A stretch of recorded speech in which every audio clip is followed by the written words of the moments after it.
welcome to my Greenland Quilter channel. I hope everybody's been having a great day and having a great week. And looky here, we're already almost through another week so fast. The time just seems to be racing by so quickly that you can hardly take a breath.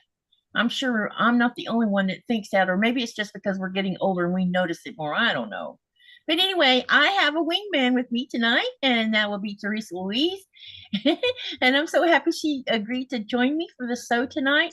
And I'm going to ask her to introduce herself and talk about her channel and let us know what days of the week she goes live and what she's got planned for the future of her channel, with projects. Okay, go ahead, Teresa. Hi, Katie. Hello, everybody. My name's Teresa Louise. I quilt too. I have a YouTube channel, and I go live on Sunday at 2 p.m. Pacific Standard Time. And I'm not sure what I'm going to be doing this Sunday. I'm thinking about doing something scrappy with the thread spool blocks. So, yeah. Come and watch and see what I come up with. That's what I'm thinking about doing, yeah. That sounds like a good plan to me. Yeah, use up some of these scraps. But today I decided, since I have all these charm packs, that I'm going to just start sewing Katie's project and see if I can get caught up. Yeah, I won't get caught up today, but I'm going to, get started on it. So I'll be sewing what she's sewing. Yep. We don't have a set date for this project to get finished. I'm just I told everybody right at the beginning that we're gonna do this slow and easy. That way, people might say, oh wait, this is really looks like a lot of fun and I have plenty of charm packs. Let me hop on. I don't know how many months we'll go on with this. I guess it'll depend on how quickly I decide what size this quilt's gonna be. Because right. I'm designing on the floor. Remember the floating tetras I did last year? And I was designing as I went along. I'm kind of doing it that way. And I'm also getting input from the channel member or channel viewers too. So so tonight, let me show you the big block we're going to be working towards. And it looks like this. And as you can see, it has a 9 patch here. This is the 9 patch that we've created that you will be creating from your 4 patches. Some of you have already probably done this. I've got several done all right. And then this outer part is going to take 7 hourglass blocks with sashing that'll go in between. So tonight, I'm going to show you how I did the hourglass blocks, and that's going to be your new homework assignment. Continue on if you haven't done all of your 4 patch blocks to turn them into 9 patch. So if you're still working on that, keep on working on that. But now you're going to have this additional, and each of these 9 patch blocks are going to need 7 hourglass. So remember at the beginning when I was giving instructions on how to split your charm pack, where you had to have, you were split because there's 42, usually there's 42 pieces in a charm pack, and you're going to, and what I asked you to do was, most charm packs will have like 2 of the same color. You make 2 separate piles and you keep on going, and the ones that only have 1 piece you set aside, and then you're going to add them to the other side, to the pile at the end. That way you can try to, have some organization but still stay in scrappy. So what you're going to do today is get your other pile out, because that was for the hourglass. Okay. And then I want you to pull out however you want to do your, I hope everybody can see this right now. I will change my camera soon, so it'll be better for you. You on your second pile, go ahead and pull out 2 colors that you want to use to learn to make this hourglass. Okay, so if you're sewing along with me on this, go ahead and do that. And then I think what I need to do to help everybody along is I think I'm going to take the time sometime this coming week, and I'm going to make a short tutorial that you can go back and review over and over if you want to.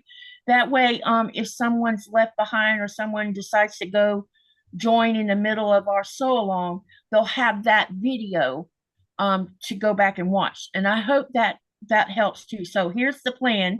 I want this block is going to be around 16 3/4. Why the odd size? Probably because Katie should have trimmed down them 5-inch blocks.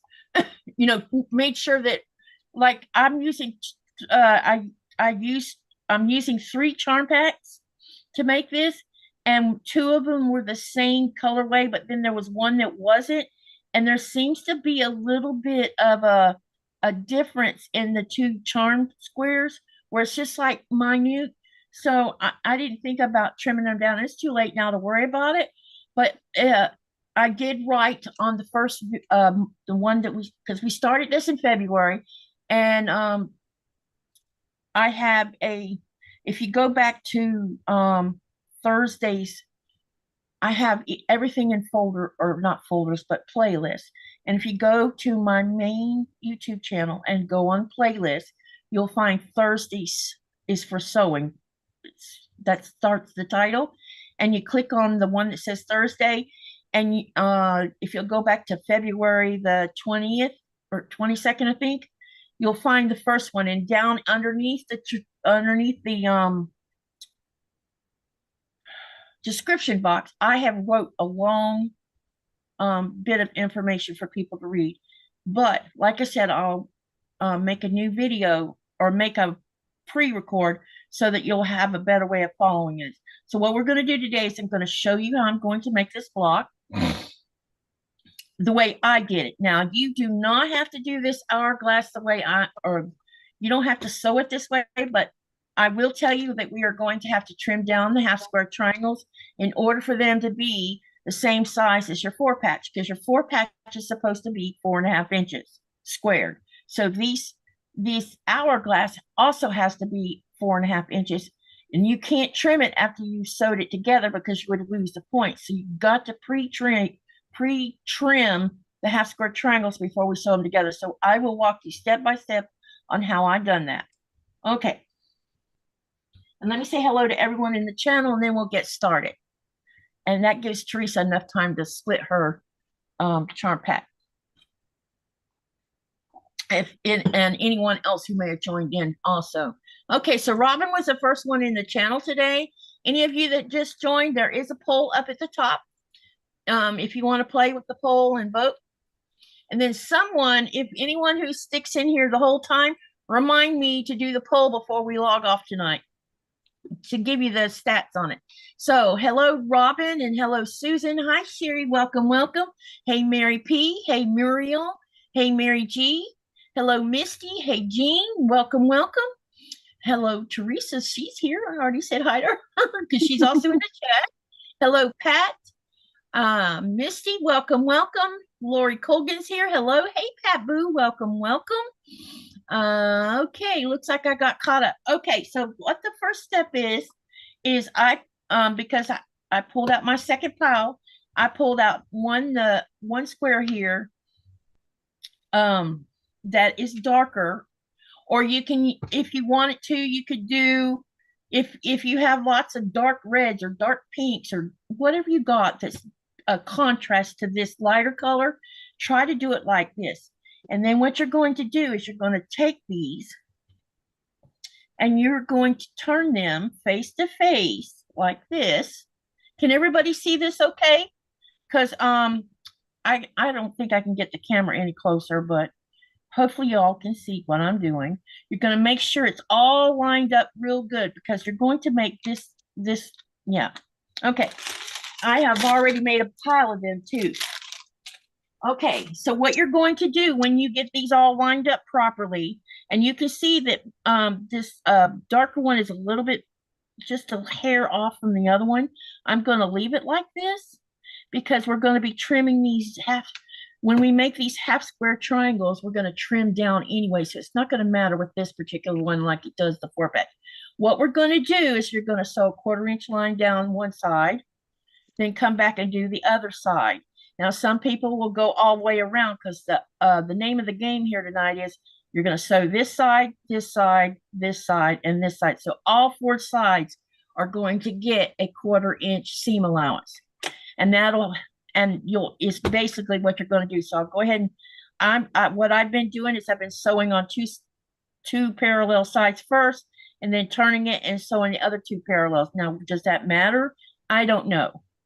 That's just how I done it because I was unsure whether you could just go around in a circle on it and it be correct. So let's go ahead and put that 1/4 inch on two sides, then I'll flip it and do the other two sides, and then I'll show you what to do next. And if you I have a question. Sure. What size did you say the half square triangles are going to be after you to square them up to? What size? They'll be 3 inch, I think. Hang on. Wait a minute. Let me make sure because I was going to get to that when we started trimming down. Okay. I can wait. Hold on. Let me see real quick. Because we're going to trim them down, which will, no, I'm sorry. Wait. 2.5. I'm sorry. We're trimming them down to 2.5 because it's the same size as if you used 4 of the squares to make a 4 patch. These half square triangles need to be 2.5. Yeah. And you're gonna, so they're actually, I think when you'll see when we sew this, I think they were 3 inch, and by the time you trim them on both sides, it gets them down to 2.5. Yep, sorry about that. That was wrong information right there. Okay, so you're gonna need 4 2.5 inch half square triangles is what we're going to end up with when we trim down. I could not figure out how to go ahead and trim this down to that size where you could just do it ahead of time because I was experimenting when I stumbled onto this method of doing half square triangles.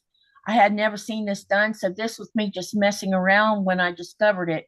And someone had told me that Jenny Doan has done this similar sew where you sew all 4 sides.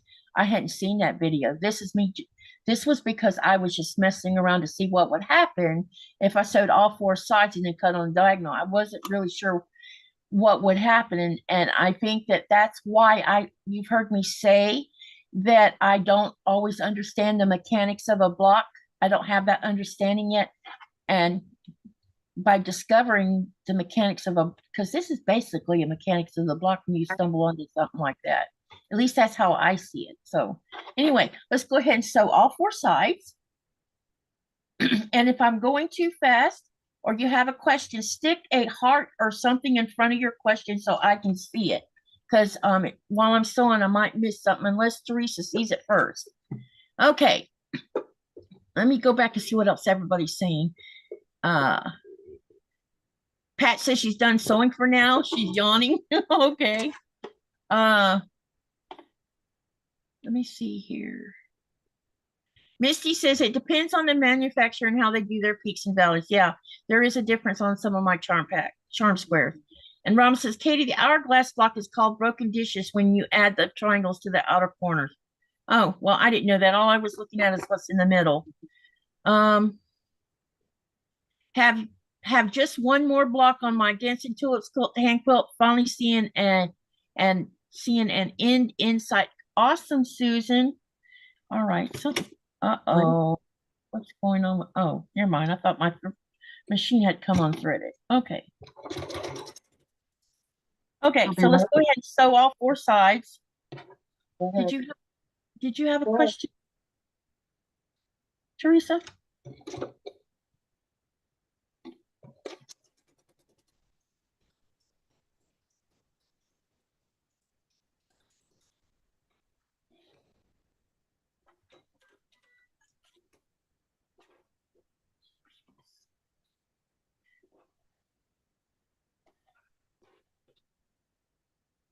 Okay.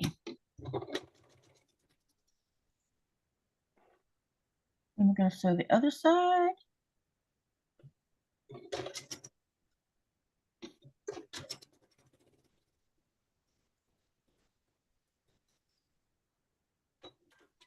All right, so now I've gotten 2 sides done here. You're not going to be able to see this thread because I'm using Dove Gray. That's why I was trying to use my finger to show you what I did. And you definitely can't see it on the white side. But I'm using this stripe, and so it's hard to see where that seam is at. Okay, so let's go ahead and get the other two sides done.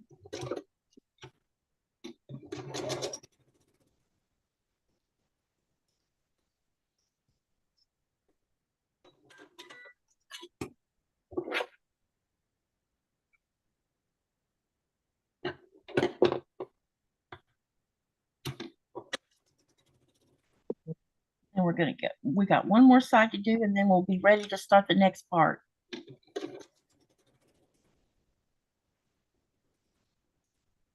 Okay. All right.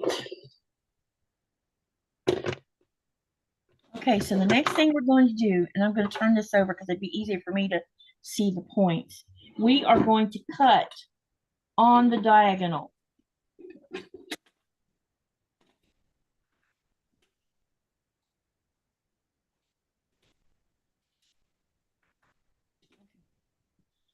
So what you want to, this ruler is not long enough. Hold on a minute.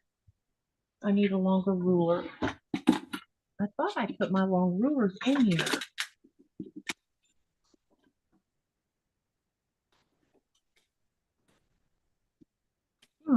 That's interesting.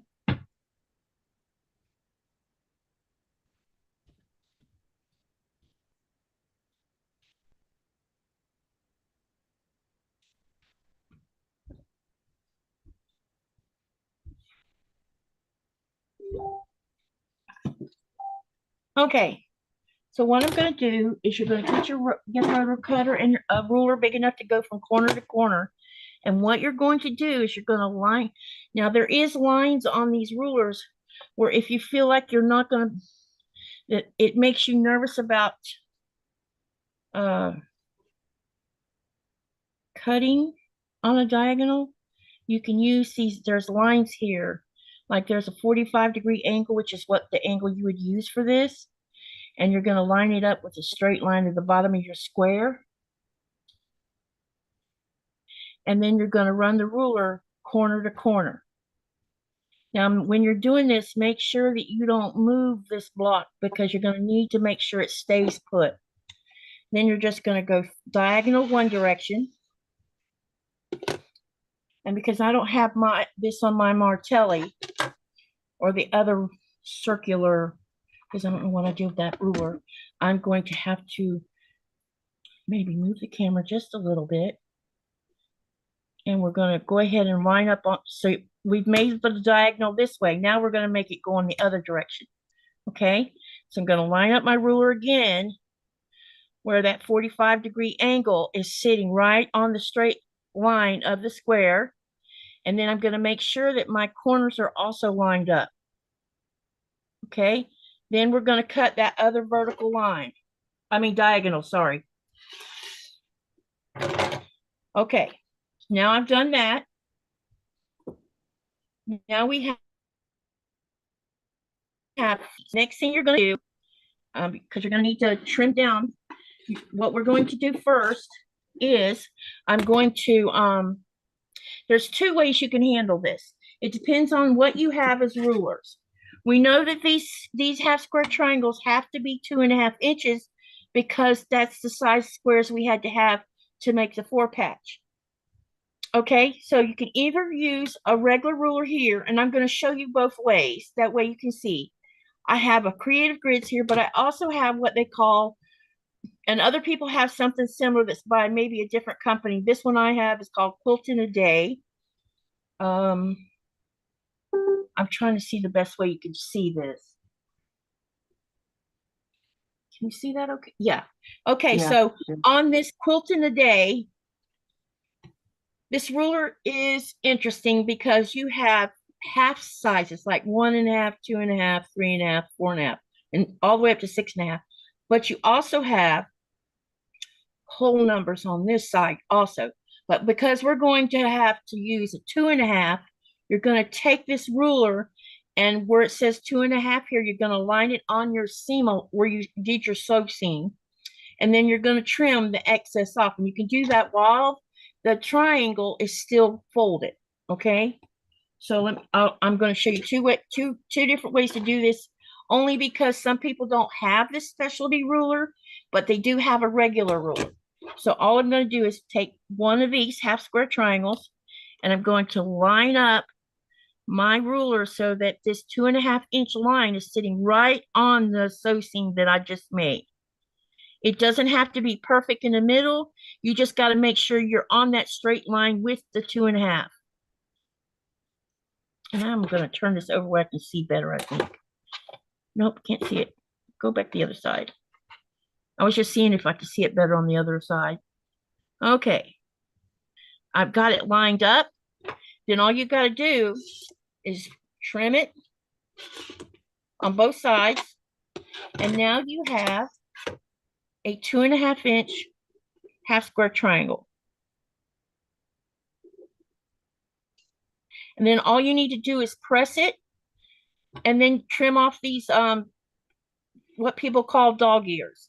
Now we'll talk further in a minute. So now what I'm going to do is I'm going to take the rest one of these over to the iron real quick so that I can press it before I cut it with this other ruler, because I want it to lay flat so that I can get the measurement done correctly so you don't end up being short on it.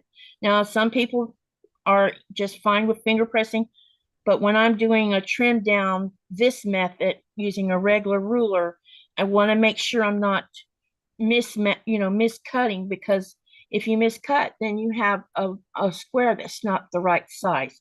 So let me take it over to the iron real quick, press it, not iron it, just stick your iron on it for a couple seconds, and then it'll be ready for you to do the next step. Okay, I'll read the chat while you're ironing. Misty says, I need to finish getting my sewing room together. I'm tired of sewing in the living room. You're not the only one. Hello, Marketplace. How are you doing? Hey, Jody. Jody is at Marketplace. Okay. Hi, Jody. Then we have Lori Colgan. Hello. Hey, Lori. And so now I have pressed it. So now it's open. Now we're going to take this ruler. So basically I always turn my diagonal going towards the right. I don't know why I do it that way, but for my brain, that's how it makes best sense. Then I'm going to take this ruler, and you can either use, it depends on what you're most comfortable with. You can either use the side where there's whole numbers, or you can use the side where, like when you turn it around this way, you can see there's half numbers here. Normally I'll use the whole numbers, but I think I've never done the half numbers. So what I'm going to do is there's a diagonal line running here. Let me show you on my design board so you can see what I'm talking about. Okay, you have whole numbers with half numbers on here on this side, and then it's all whole numbers on this side. But right through the middle is a diagonal line. You're going to line this diagonal line up with your triangle. I'll put it on my design board so you can see what I'm talking about. You're going to line this up. So currently, I'm going to use a whole number so you can see the actual size of this. The actual size of this square is 3 inches, okay? Now, we know we need 2.5 inches. So what you're going to do is you're going to move your ruler down until you get to 2 3/4. Okay? Yeah. And then you trim you trim the top and the right side off. Then you're going to turn it around, and I'll go ahead and trim that side off, and then I'll put it back on the design board where you can see it. Okay, so let's go ahead and trim it down. Make sure you have everything lined up so you don't do a miscut.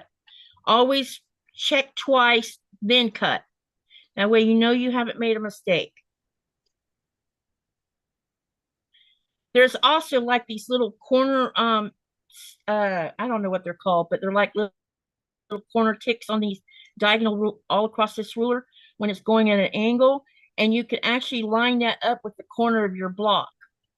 So go ahead and trim off the right side, which is what I'm looking at. It might be your left side, and the top. Okay, now then, let me take it back to the design board, and I'm going to show you how I turn it. And all I'm going to do is turn it the other way the opposite of what it was. Then you put your ruler on here, line up your diagonal again, and then you're going to take it down till it says 2.5 inches. Then you're going to trim the other side. Okay, so let's go ahead and put it back on the cutting board. And then we're going to realign it again. And you're going to do all 4 of these pieces need to be trimmed down to 2.5.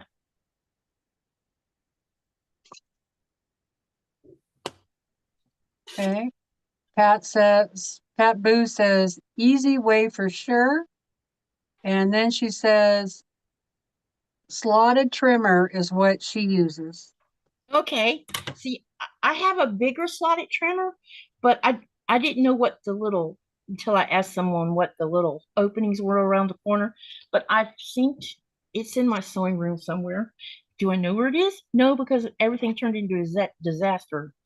So anyway, let me go ahead. What I'm going to do is go ahead and take these other 2 that I haven't trimmed yet. I'm going to use my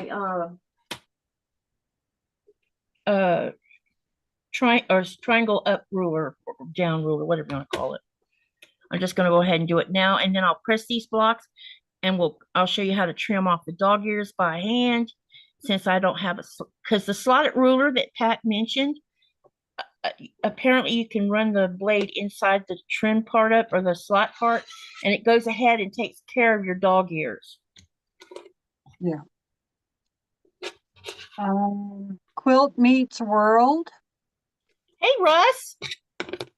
Says, I'm listening to you all on my commute home. Traffic is crazy today. Uh-oh.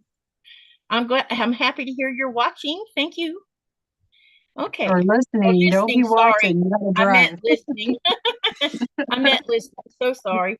No typing either. Yeah, I'm in a bit of a brain fog today, so just ignore me when I say stuff like that. Okay, now then, I'm going to go ahead and finger press these open, and then I'll take it over to the iron to press them with heat. And then we'll trim off these dog ears. And then I'll tell you what I'm going to do next, because I am going to press my seams open before I start this, because I'm still not getting the nesting down properly, and I don't want to have to deal with that, ripping it out and trying to fix it.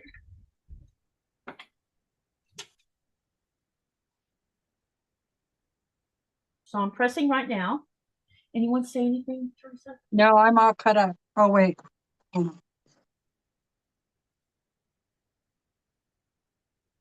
No, Sherry just says hello. Or hi. She said hi to. Okay, so the next thing I'm going to do is take my scissors, and I'm just going, let's close that. I just saw that. So I'm going to trim off my little doggy ears off the 3 that I didn't use with the regular ruler, so that you have completed blocks here that are ready. And then the next thing I'm going to do real quick before I put this together is I'm going to go ahead and press all my seams open. And if you are new to quilting, I'll show you what I'm talking about in just a second. You do not have to press open. Most people prefer the nesting, where you take because it's been pressed toward the darker side, you can nest seams where your nesting is what you're doing. And I'm not very good at it, but I am pretty good at lining up things by pressing my seams open. So all you got to do when you press a seam open, and this is too flexible, so let me move that out of the way. All you got to do is you're just going to open the seam up on the back, and you're just going to open it up, and you can finger press it or use your seam roller to start with, and then roll it on over to the iron, because you want to have these seams as flat as you can get them. Some people will use a little starch pin. I have one over there, but I'll probably use it after I've sewed all these together instead of before. And I just take the seam roller and do that first, and then I'll take it over to the iron and put heat on it, and that'll be sufficient enough for this process because these hourglass blocks are going to go. I know someone said it would call broken dishes, but because I turned just two corner ones in a different direction. All I'm seeing is what I'm trying to get in the middle to look like. Because we're not doing pinwheels. Okay, so I have them all seam rolled open. Now I'll go over to the iron and press them real quick.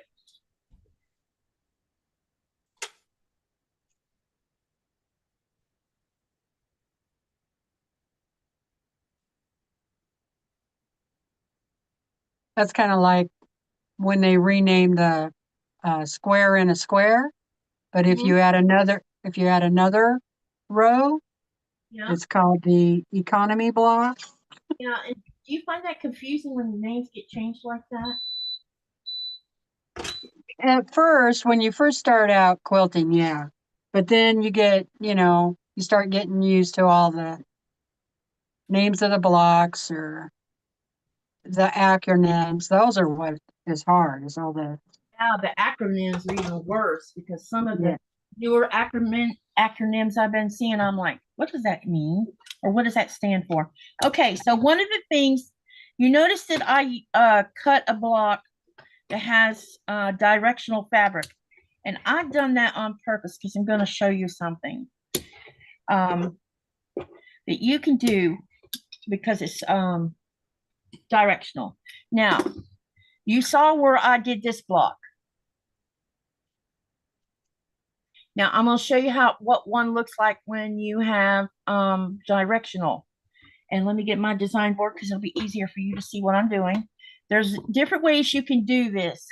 You can do it where you'll notice my stripes are going in the same direction. You can do it this way where these two are going the same way. And then these are pointing down like this, okay? Now, if you turn them around, look what happens. You could also do it like this if that's what you wanted to do. But I wanted to be able to see the hourglass effect, which was what I was talking about on the center.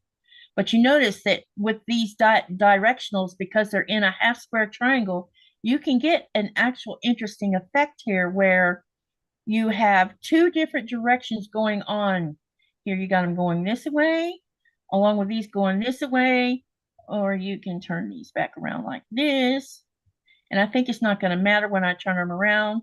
Yeah, yes, it does matter. Look at here. This is what I was after. You notice when I do it this way, we have diagonals going a different way, and it looks different. Yeah. So it's whatever when you're making this particular block, whichever way you want to do it, color wise or whichever, it's up to you how you want to do it. Either way, it's going to be beautiful, whatever you do, and it's also going to be scrappy. What do y'all think about those polka dots? Okay, so the next thing. Okay, you have Shelby. Hello. Hey, Shelby. Hey, my honey's here. And your husband is here. Yeah. How you doing, honey? He's sailing toward the West Coast right now, and they are trying to be behind this storm we're being hit with. Trying not to sail into the storm because this bitter rock that we got going on is pretty bad. And what a bitter rock is, in case you don't know what one is similar to what Alaska gets. And I forget what Alaska calls theirs. Theirs is something similar. It's the same kind of wind, just they have a different name for it. And it's created because you have 4 or 5 different temperatures going on because of the ice cap, the mountains, the seawater, ocean water, the atmosphere, and then there's air caught in between all these levels, and mountains are all involved in all this. And every so often you get all this air trapped in between the cold air, and they crash into each other, and they create this wind that's like a lot. For us northeastern people of the United States, we call them nor'easters, but our nor'easters in the United States are mild compared to these. These are more like hurricane strength ones. and they can let, this one's been going on since it started at dark last night, and it's been going ever since. And so this side of the house that I'm on, which is the north side, there's a good 10-degree difference between this side of the house versus the bedroom side of the house. It's overly warm on the other end of the house, and it's chilly. Well, it's cool in here. I'm not gonna say it's chilly because I'm running around in shorts in here. But earlier this morning, when I walked in around 4:30 this morning, I'm like, the house is cold, and I turned on a little electric heater just to take the nip out of the air, and then I turned it back off again because our heated flooring mostly keeps up. But if it goes on for like several days of keeping this end of the house chilled, sometimes the boiler has to work harder, and I hate it burning up fuel trying to keep up. So sometimes I'll turn the electric heater on because our electric bills are not expensive because our electricity comes from hydropower. So our electricity bill never change. It rarely changes. Sometimes it'll go up if when my little house sitter comes and stays, she tends to run it up just maybe a couple hundred kroners because she forgets to turn lights off. When I'm by myself, half the house always sits in darkness.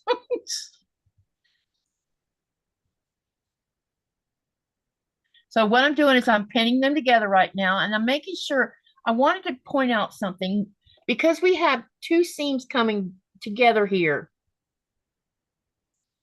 If you line them up and if you peel it back where you can see what you're doing, make sure that this top one is lined up with the bottom one. Can you see how that looks?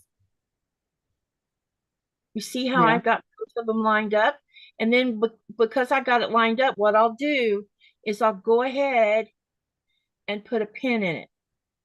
Now, if you were nesting them, it would be the same effect. You could peel it back and make sure that you got them nested against each other. I'm just not there with the nesting yet. I'm working on it. I've been practicing on scrap stuff, and some of them still don't come out perfect. Well, wait, let me rephrase that. I'm not trying to make it perfect. I'm trying to get it as close to being consistent so it looks right. There's no such thing as being perfect. Wait a minute. Uh-oh. If I'm not careful, I'm going to get myself confused. So let's go ahead and put a pin in this side so I don't get confused. Okay, so now I'm going to pin the other one.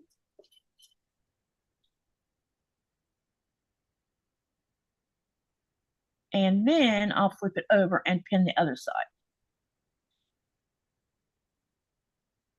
And what you're going to need to do is take that whole half pile, and if it depends on how many charm packs you made piles out of. I made piles out of 3. So and I may end up doing another pile before it's over with because I think I want to make mine bigger. It's up to you what size you want to do. I will try to get some help with the math part so that we can give you an idea, because currently if you use, I think we said, if you do four of these 16 3/4 inch blocks across, it's 65, I think, 65 inches. But that's not, I don't think that's accounting for the 1/4 inch seam allowance in parts of it. That's just that's an estimate. So you might want to go 4 across, 5 down. If you want a perfect square, then you're going to do 4 and 4. If you want it to be bigger, you can go 5 across, 6 down, 7 across, 8 down. Or like I said, if you want it to be a perfect square, then you would just make the same amount of rows both directions. Okay, I've pinned them. So now what I'm going to do is I'm going to go ahead and sew them.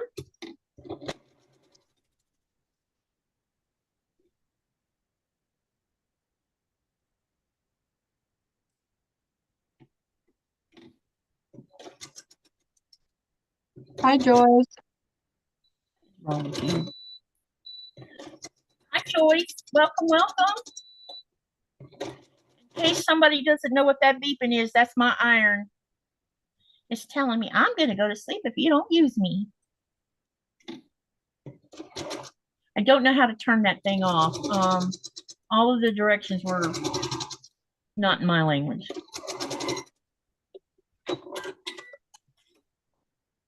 Okay, we'll go ahead and cut these apart. All right, so now what I'm going to do is we're going to make sure that I have those two seams pretty close to being what they're supposed to be. And it looks like I got this one okay. Let me check the other one. Yep, that one looks okay too. So I'm going to take these over to the iron and press them first.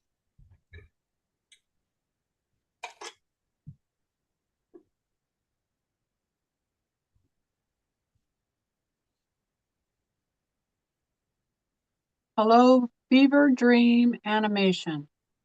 Hey, Fever Dreams. Some of the ones that you don't know that you haven't seen, they're coming from the Tuber Chat channel. Yeah, that's what I figured. Yep. I made quite a few new friends from there. They're really nice people. And they all have, a lot of them have really, like Fever Dream Animations is a channel. He's been taking old black and white, what you saw when you and I are old enough for these. You remember when there was black and white movies and shows and stuff? That's right. And So, yeah, okay, so he takes them and he's been I don't know exactly how he does it, but he gets them edited and he's been showing them on his channel. So you can sit there and watch these old, like there's some Tarzan movies, there's some Lone Ranger ones. What else have I seen? Then there's some I've never seen before, but a lot of them I remember as a kid that my mom and dad watched, you know? yeah, I'm gonna have to go check it out. Yeah, so they're fun. I bet there's been a couple of them that I've never seen before that I'm like, wow, they're pretty cool.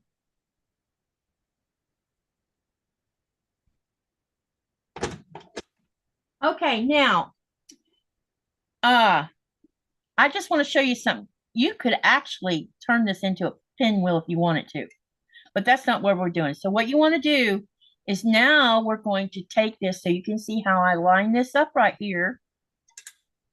You want to make sure that you get this as lined up as proper because you want this seam right here, the center seam, to be aligned.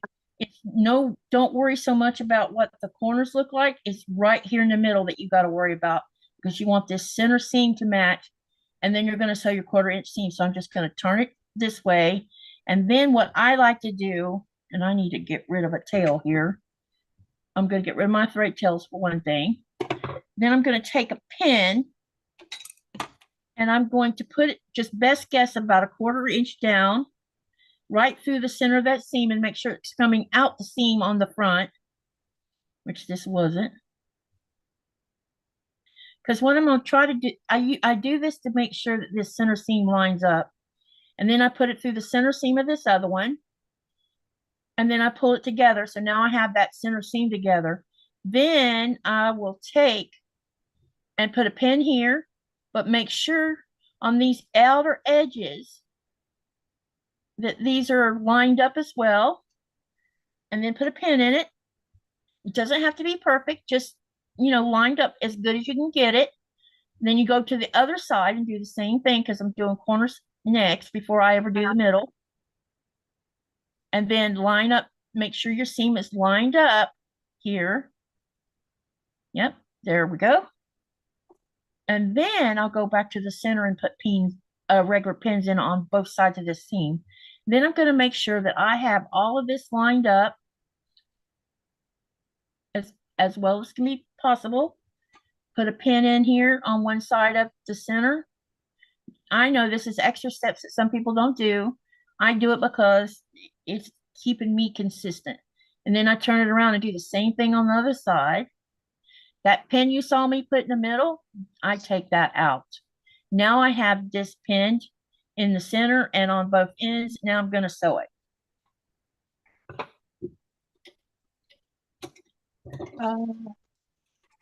Hi, Myra. Hey, Myra, welcome, sissy. We were just on the phone earlier. She's been out shop hopping, which I'm like, yay. Hey, Lana. Hello, Hey, Fever Dream. Hello to anyone I might have missed. Okay, so I'm going to go ahead and sew the seam.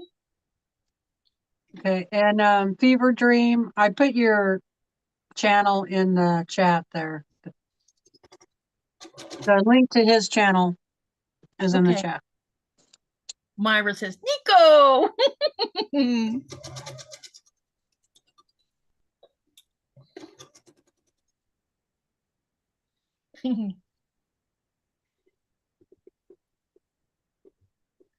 Okay, I've sewed the seam. Now all I'm going to do now before I go take it to the iron, I want to see if I make sure that the middle is lined up. So let's have a peek. And it looks good. See? Now I'll go take it over to the iron and press it.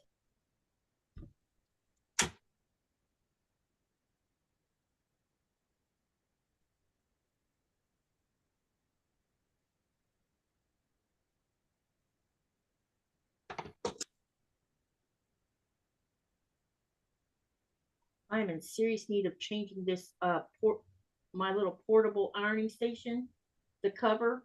It's time to rip it off and put a new one on it. They don't last very long when they get all weird colors.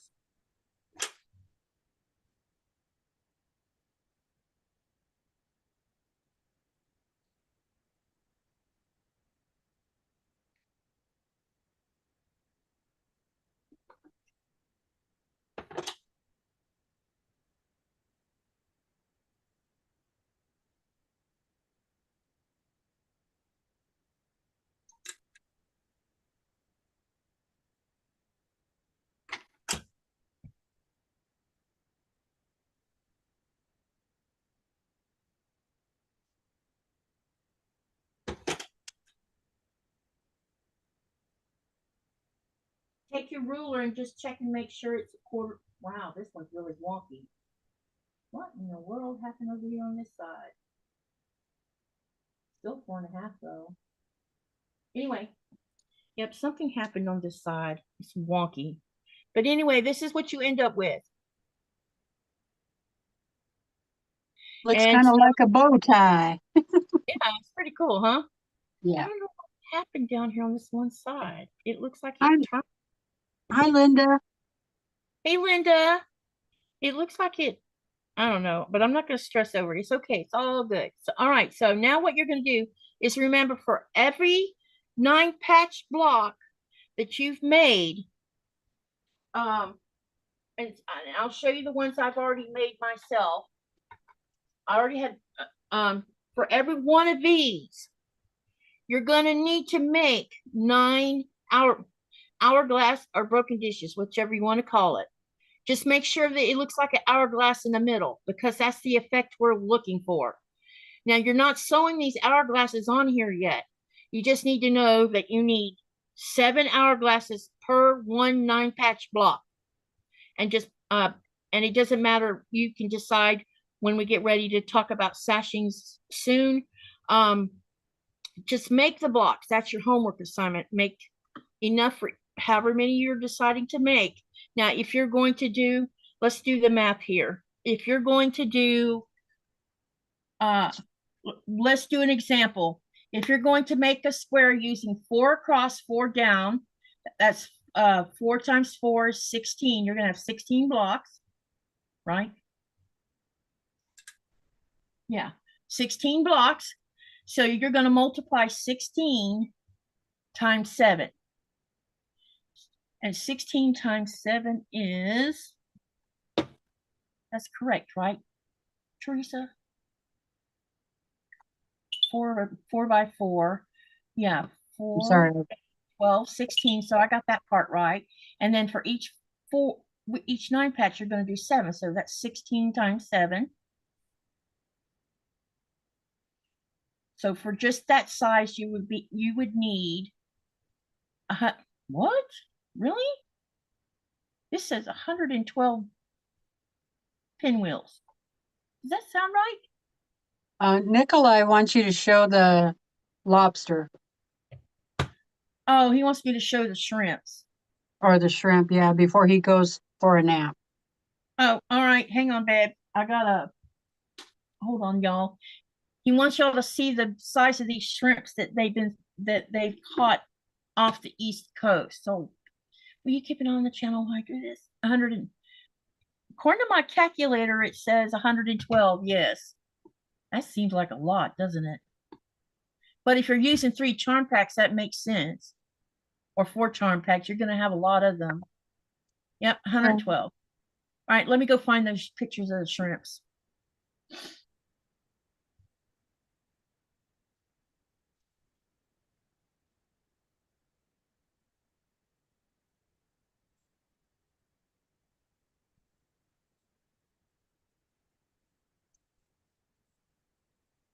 Mm-hmm.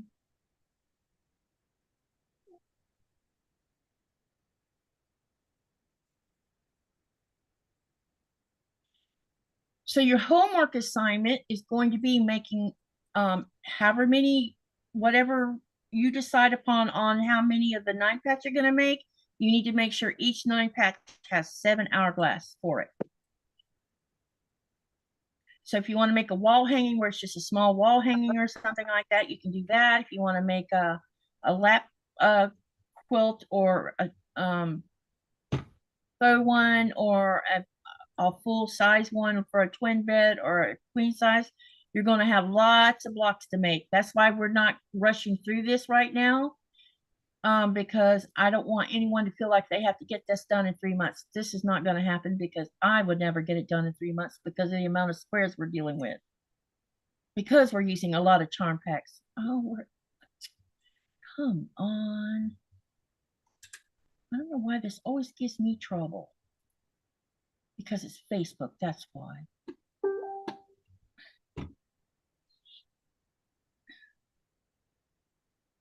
Now bear with me here. I'm trying to get these pictures. I'm getting download them on this other laptop. I had them on my phone. My main laptop died on me a week ago, so I'm working off of a laptop that has no video screen. And that means I can't take it and sit in the bed with it,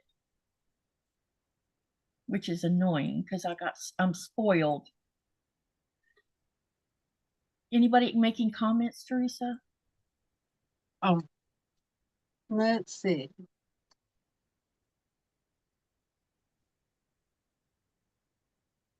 I'm sorry. Shelby says, great to see everybody. I should have said I'm lurking today. Who was this? Huh? Who was that said that? Shelby. Hey, Shelby. Sherry says 7 needed. Yep. Oh my gosh.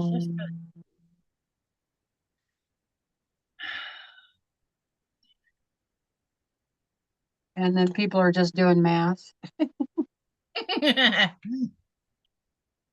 All right, I'm going to get into this a different way because this is giving me trouble. Somebody just messaged me. Sherry, I think you could make your hourglasses however you would like them to be. She wants to know, can we alternate the colors and the hourglasses from the light being in the middle to the dark being in the middle? Yeah, I don't know why you can't. It's your quilt. All right, and so those hourglasses go along the top and the side of the 9 pack. They're only going on 2 sides with a sashing in between them.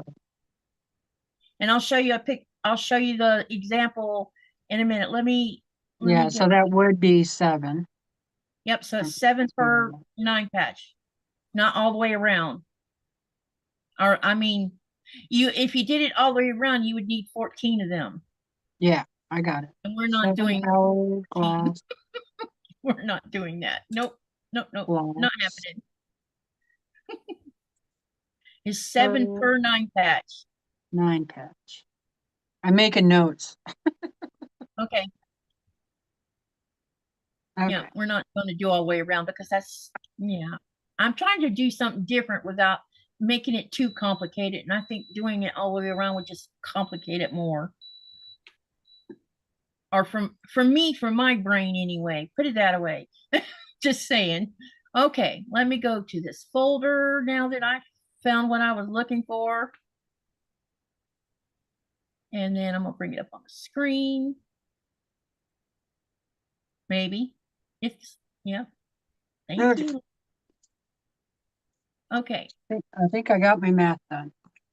Okay. I'm going to share the screen because Nikolaj wanted me to share these shrimps with you guys because these are shrimps from the East Coast, not the West Coast. And these are pretty big. In fact, we're gonna have some of these fresh shrimps in our freezer when he gets home. Yay! Mm. I see shrimp scampi in our future along with probably gumbo too. All right, I'm going to share the screen. And then we're going to go straight to the shrimps. And then someone let me know if you can see this because I can't see the chat. Let me know when you see this. I'll let you know. No, I know there's a delay, so that's going to be that.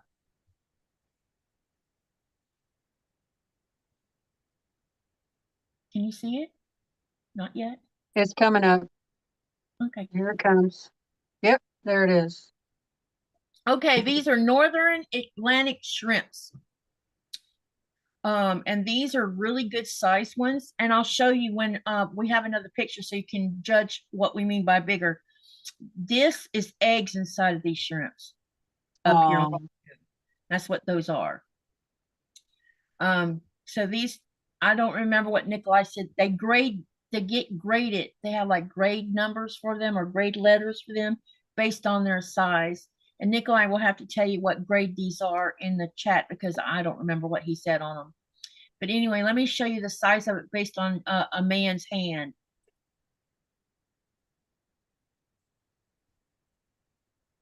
That's the size of the shrimp. So they don't have to throw the pregnant ones back in? No, because they're already, no, they don't. If they discarded all of these, they would be dead when you threw them back in the water. And that's just wasting. Yeah. You can eat them with this, or you can take them out when you're cleaning the shrimp. I tend to get Nikolaj to trim the eggs out if he can. If he doesn't, then I don't mind. But most of the time, when you're taking the shell and the tail off and the head off, and you have the main meat of the shrimp, this usually comes off with it because you're going to peel that off along with the poop pipe that the shrimps have on them. Right. Now, some people don't mind. Now, Nikolaj will eat these shrimps raw, and he'll eat the eggs probably with it because I don't eat raw shrimp. He does. Most Greenlanders eat a lot of things raw. They eat shrimps and salmon and cod and whale meat and just it because it's part of their culture. Okay, so now showed you the shrimps. So that's what they look like. Okay, now I'm unsharing the screen. All right, let me get back to work. If you have any questions about the shrimp, let me know. She says, Linda says, save me some. I'll be there for dinner with my bib on. How are you holding up without Nikolaj? Lana's asking me. I'm a little bit better this week. Last week, last couple of weeks, I've been a little. Nikolaj says the size is what we call 40-60. Okay. All right. Yeah, so what? Pretty big. Yep. So what we're going to do now is we're going to go ahead and start sewing these blocks. If you're not ready to sew your hourglass and you want to work on your 4 patches, go for that. If you're working on a different project, do that. We're just going to sew for the rest of this. And if you have any questions, let me know. If I need to repeat anything, let me know. I'll re-show again if I have to because I have plastic. I have a whole bunch of these already sewn on all 4 sides, so I'm just going to start cutting them, and then I'm going to have to trim all of these before I even get to sew them. So let me see how many I have in here right now. I have quite a few of them. I don't know, maybe there's about, I don't know, as I'm cutting them, I'll see how many I have. All right, so I'm going to go ahead and just start cutting. Okay. I'll be right back. Sorry. Nope. What were you get to cut? Cut. It's time to cut. Yay. What I wanted to do all my life. Cut. Here's the ruler I was looking for, so I didn't have to use that big one. Okay, so I'm going to be standing up to do this, so you're not going to see my head unless well, hang on. I can do it like that, I guess. That way nobody's freaking out. All right, and this smaller ruler even has this 45-degree angle on it as well. So it doesn't matter what size ruler you decide upon using. So for a few minutes, I'm just going to be cutting. And I haven't decided on the size of my quilt. So far I have, let me see how many of these I've made already. I have, because I'm not going to use the sample block in the quilt. So 1, 2, see, I only have 4 done, so I still have a long way to go. I think what I'm going to do is probably do like a 5 by, no, I'm probably going to do a 4 by 5, or either I'll do a 5 by 4. I haven't made a decision yet. But also keep in mind, on these blocks, I haven't made a decision yet because I'm going to be getting input from you guys. I'm seriously thinking, let me hold it up this way. It'll be easier for you to see. Let me put it on the design board so we can talk about this a bit. Okay, I'm probably going to get input from you, so stay tuned. I'll probably be posting a question on my community tab, and I need input from you guys, especially the ones of you who are doing this with me, because this is a community design that we're doing together. Here's some of the stuff I'm going to broach with you. I think we should put a sashing in between each of these blocks on both sides. So it may end up that you have, we'll have a sashing down here and a sashing on here before we start joining blocks. That's going to add to the size of the block, or size of the quilt as well. Now, having said that, I'm considering whether I want to keep, I might keep one side of these like this. You see how I have white sashing here? I might do all the blocks on that side in white, but when I come down here and put sashing on this side, I'm considering using a darker color to give it an interesting effect. You can also consider, you could do each block with a different color sashing. If you want to really make it scrappy and colorful, you could go that route. Instead of using the same color all the way through it, you can rotate colors, because we're going to be rotating these blocks too. There's some, like, I'll lay one direction and then I might flip the other one a different direction. So that's a potential for even making it even more interesting. We won't know until we get all of this whole one block made and we have enough of them. Then we can start laying them out and getting an idea of how we want to do the sashing on the other side, other 2 sides, along with how we're going to turn these blocks. Some may not want to turn the block. They want to keep them all one way. It's up to you as because you're designing your quilt with just the information I've given you. Because I want everyone to be pleased with how theirs is going to come out. Because this you can be just as creative as you want to be with this. Okay, so there's that. And that will, when we add the additional sashing, then I think we should put a border on the outside of the whole quilt. So that'll change the size a little bit. So as we grow this, it's going to get a little bit bigger than we first estimated. And I would keep notes of what you're doing so you know where you are on measurements. That way at the end, you'll basically know what size your quilt's going to end up at. And I'll be keeping notes of how mine comes out. And then at the end of the sew, whenever that's going to be, we can compare our notes and see where we went. Plus, I want to get feedback on what you thought about this. We're doing this together. So, and I sound like a broken record, don't I? Okay. I'm just trying to give you the chance to be creative. No, you're just trying to, make it clear, which is fine. Yeah, this teaching thing's a learning curve, just like being a creator is a learning curve. Hi, Jody. Hey, Giovanna. Welcome, welcome. And hey, Susan. And Lana, sending hugs to you too. Last week you got evacuated. Is your house still intact? I hope so, sweetie, because I know a lot of people are worried about that. Hi, Fever Dreams. Hey, Sandy. Anybody else I missed? Anyone else I missed? Hi. And I am going to put my blocks on this little rotating. Hi, Yeah. Giovanna. Hi, Sandy. Well, after I cut this one anyway, so I don't have to twist around all the time. Thumbs up for Katie, please. Thank you. Oops, that moved. When you're cutting these, make sure you're careful and don't be moving these. Otherwise, you're going to end up with either a wonky block or a miscut, and that definitely is not what you want. I'm going to put it on a rotating. Oh, I wanted to show before I forget, Jody, since she's here. Mhm. We talked about jojoba oil Mhm. in the live, and this is what I bought last time. Here, let me spotlight you so everybody can see it.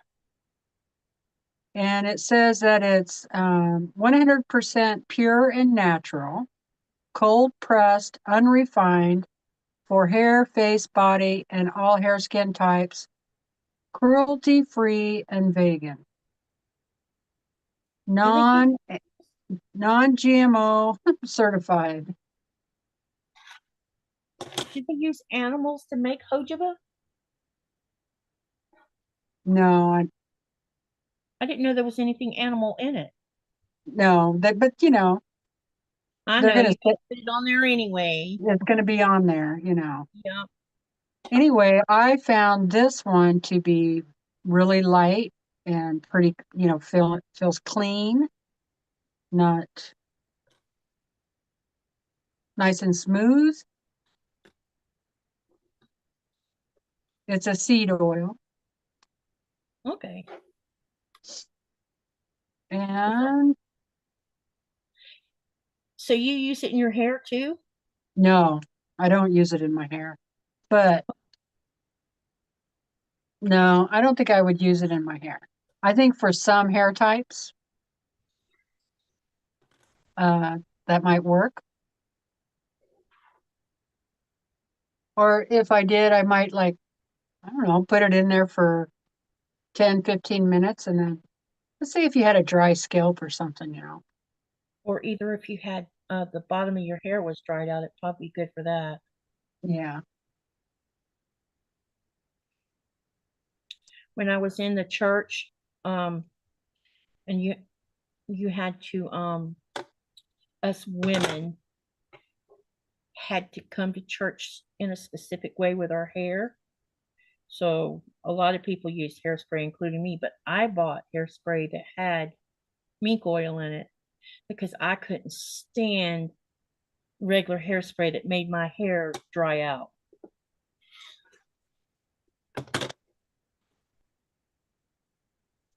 And the mink oil seemed to keep my hair from getting dried out, but I still ended up with damaged hair with the constant curling and all the other crap we did to it because we weren't allowed to cut our hair. Yeah. And if you don't cut your hair and you're doing all these bad things to it, eventually it starts to show on your hair, you know. Yeah, that's for sure. I remember like the bottom 6 inches of my hair was so dry, it was like straw because of constant curling and stuff.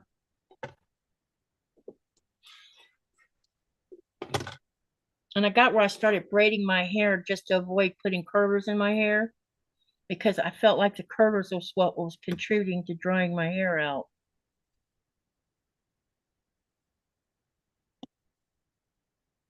And me having straight hair, you know, if there was the least bit of humidity outside, my curls would come out anyway. It was, you know, it was basically a waste of time.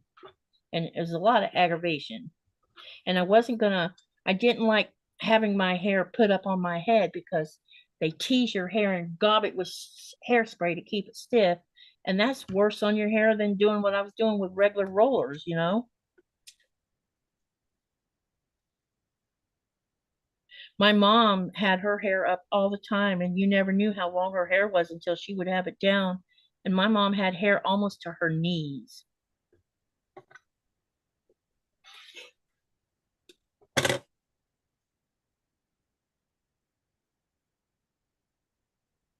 Misty says it's great for fuzzy.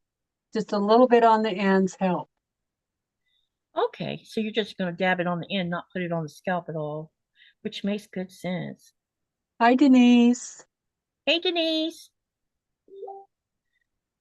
Um, Susan, I have really dry skin, and so instead of using lotion that's full of who knows what, I use this oil instead, and it really helps. And we were talking about it the other day on my live. And also, you can add like essential oil to it.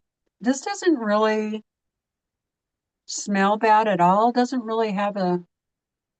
I mean, has a little bit of a smell, but it's kind of clean smelling, if that makes sense. But you can add, like I use another little bottle and I put that oil in there, and then I add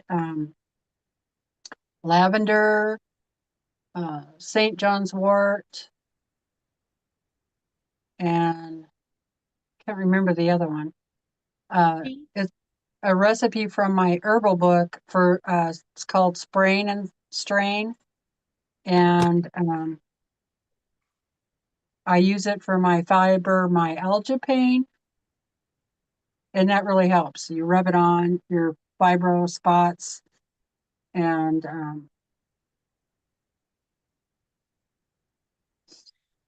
Do you know that huh? Go ahead. I don't know how your fibro works, but um I don't take medicine at all for mine because I already take medicine for nerve pain. But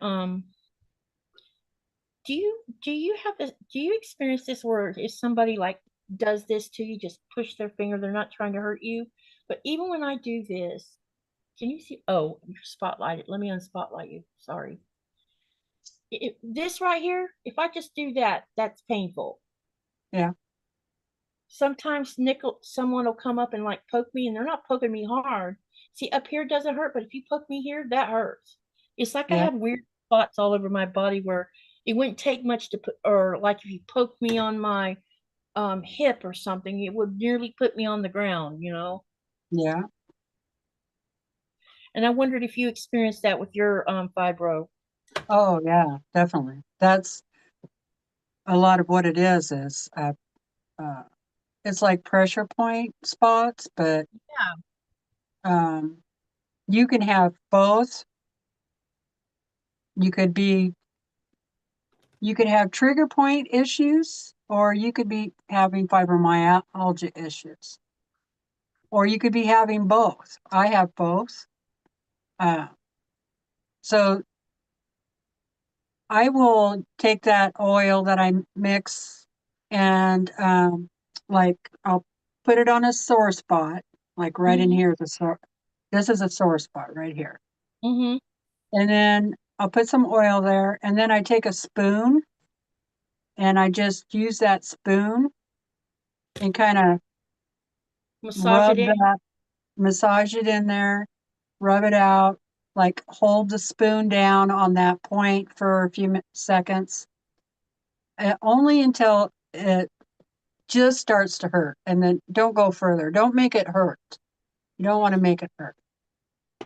But the more often you do that, the more you'll be able to press more, like after a couple of weeks, you'll be able to push a little bit harder, and that'll help loosen up those knots. Okay, I think The I'm ones sure. that hurt me the most are on the side of my legs. Yeah, this nerve thing that I have going down my leg, especially like right above the knee and down the side of one. It's weird. I can't feel nothing on the outer side of my thigh on my left leg. It's totally numb. But there's this outer perimeter on the outside of the or on the inside of the yeah on the inside of the perimeter of the numbness. There's a spot, like this mass spot, and it's overactive. So like if you come and touch me with a cold hand, it'll feel like someone stabbed me with something. It's the craziest thing I've ever seen. It's like my brain doesn't know what to do with it. Well, you should try rubbing oil on yourself on those spots, and that should help after a while. It takes a long time before it Yeah. really starts helping. I thought about trying to use CBD. The only problem with CBD is CBD does great for pain. I just can't stand the greasy effect it has to it. Where did this come from? I have a block lock too in here. I don't even know how to use this. The block lock.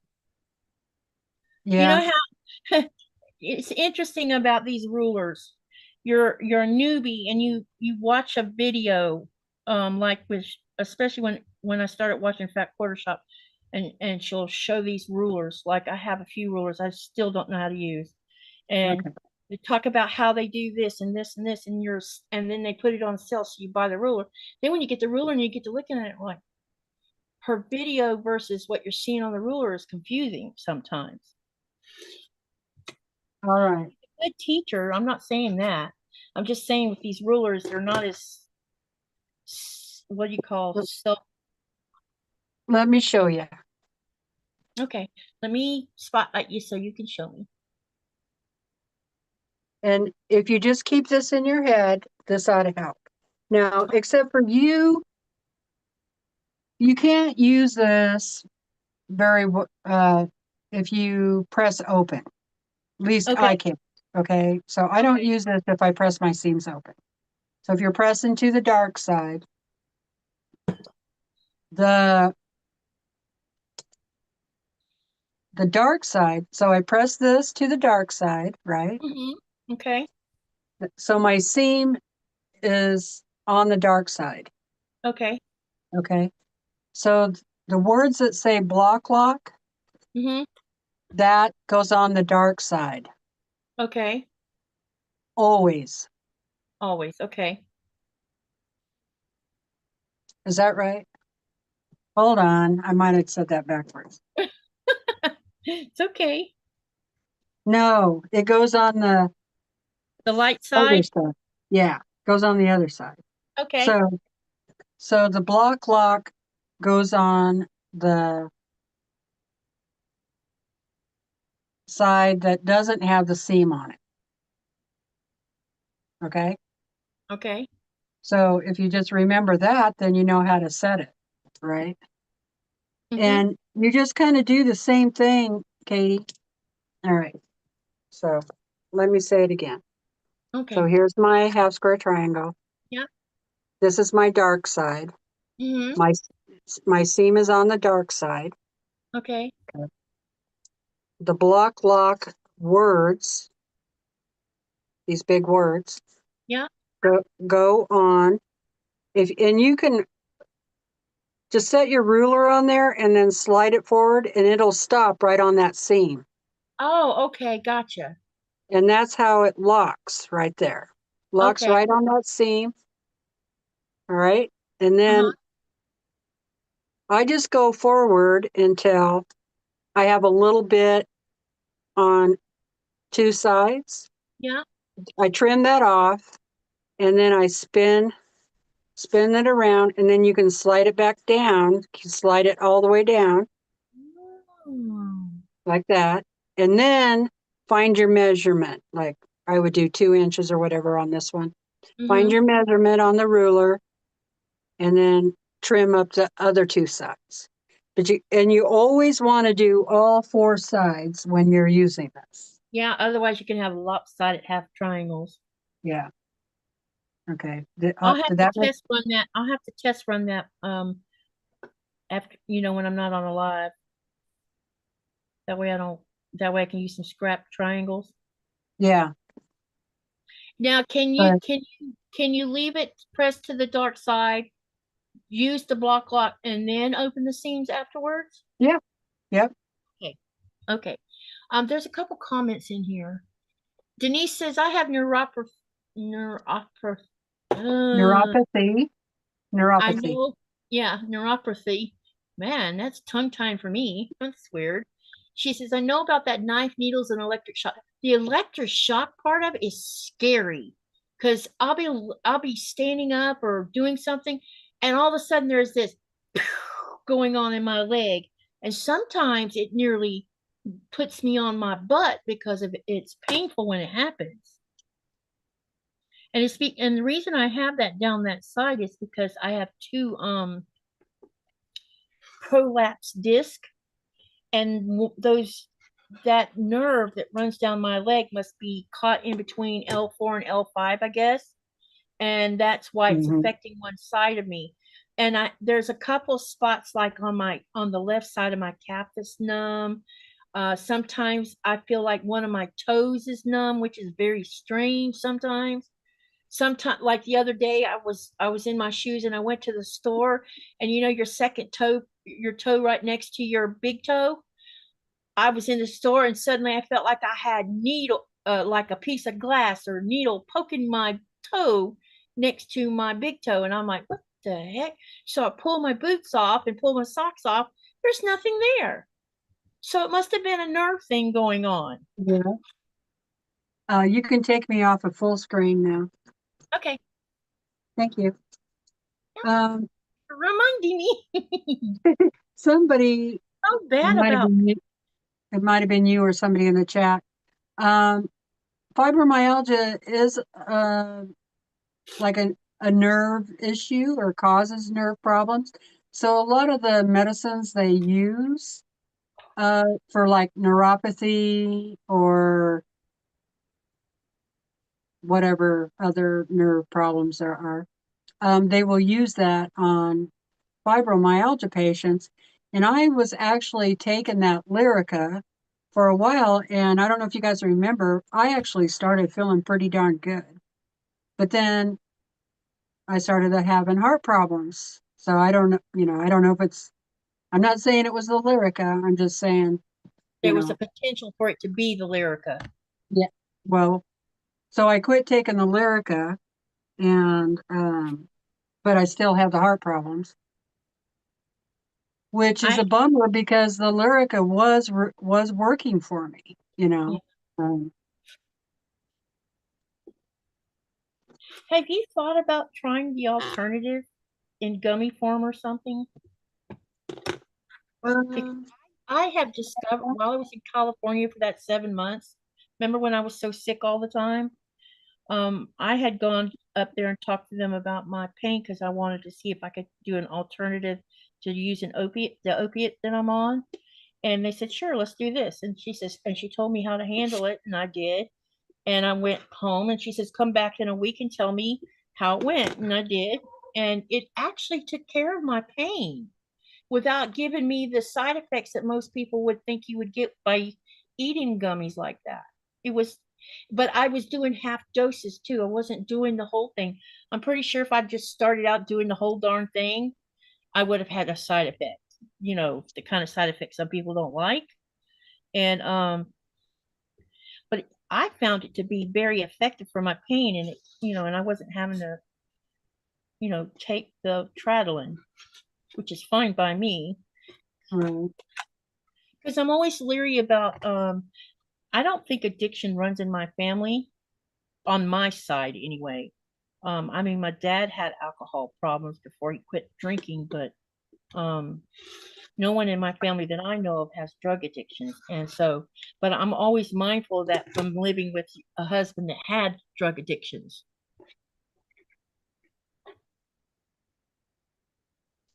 I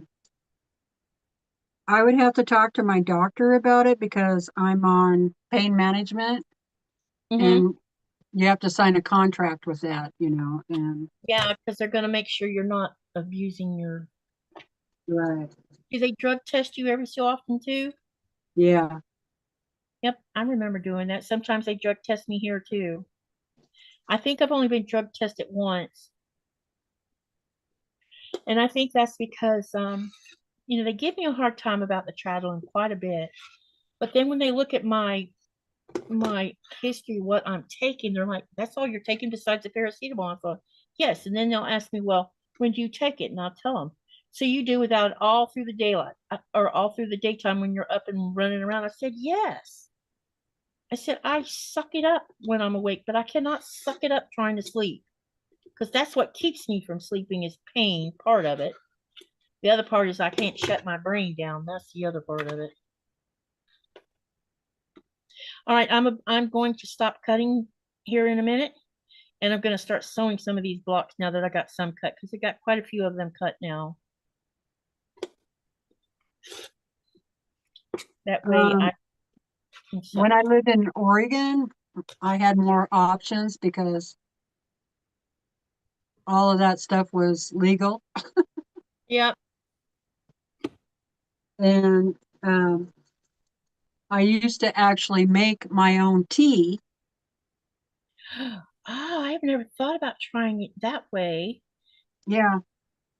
How did you make it, with the buds or what? No, I just use the leaves. The Leaves? leaves. Okay, gotcha. Yeah. So they should be able to sell the tea in tea form, I would think, in the where you get the gummies from. Yeah, and I took a lot less other medications when I did that, but Yeah. and Um, I use like drank the tea at night and it yep. helped me sleep. I just have a cup of tea and yeah. It did help me sleep too. Now I don't have access to it over here because it's illegal, which is stupid, but okay. Well, I think I know part of it's because they have a problem here with a different form of that particular thing that's very potent. I've never been around it, so I wouldn't know what it would be like to do that, but because I'm sensitive to stuff, if you take too much, I would have issues with it.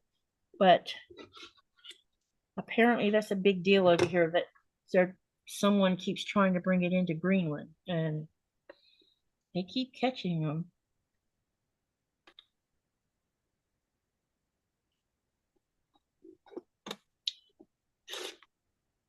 I still think I should still try to keep bothering the doctor about trying to do the alternative because I'm pretty sure that they could order it from Denmark just for this specific thing.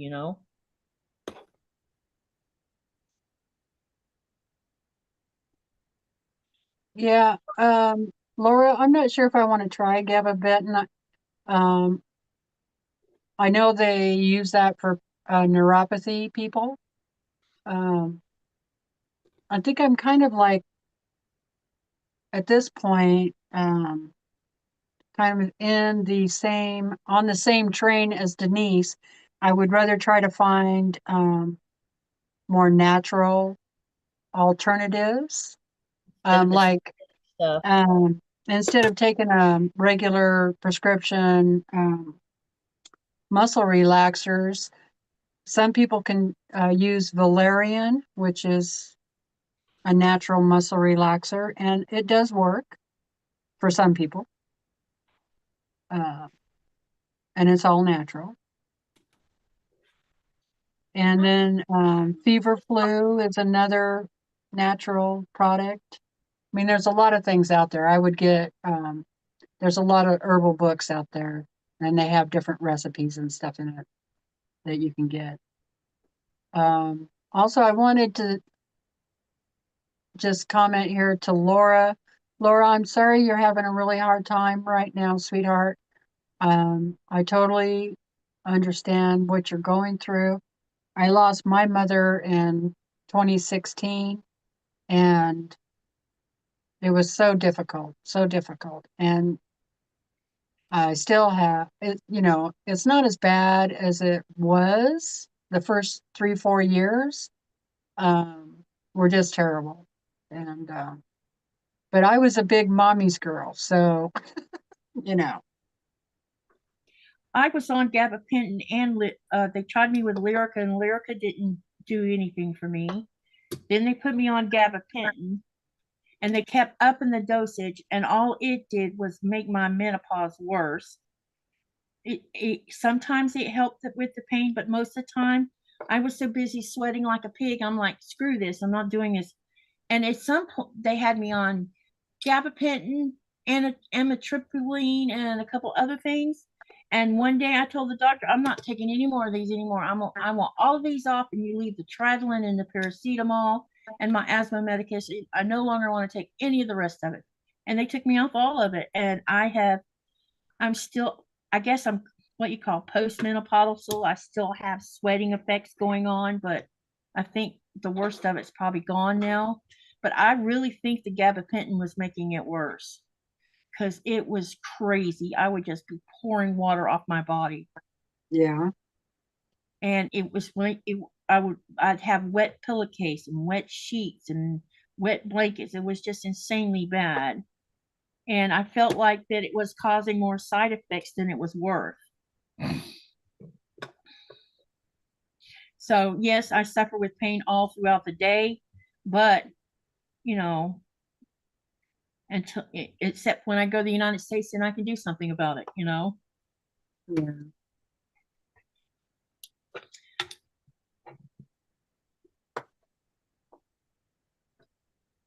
I'm hoping my trip to the US doesn't get messed up next year with all this stuff going on in our world. I really hope not. I really hate to be grounded. If I get grounded and can't go to the United States, I can always go to Spain, I guess, and see my sister. Oh, yeah. I would love to go to Spain. Go to Spain to see her and go to Denmark to see his dad. We could do that instead if it comes down to it. But I'm hoping I'll get there for QuiltCon and everything. We'll just wait and see what happens between us and all the geo stuff going on right now. It looks like Europe is going to step up to the plate to help Greenland and Denmark. So if that happens, it might be okay. I don't know. We'll see. So far, no flights to the United States has been canceled by Greenland, so we'll just have to wait and see.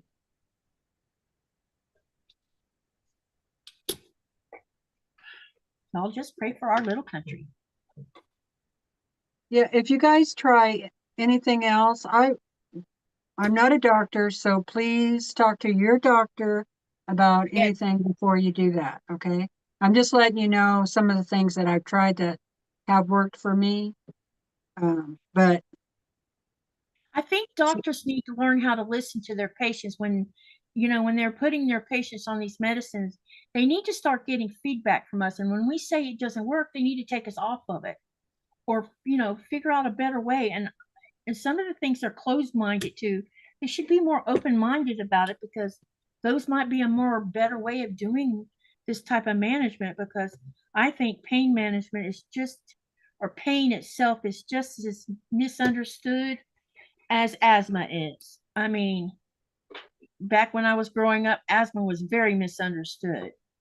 And now, but they still don't have a cure for it either. So there's that.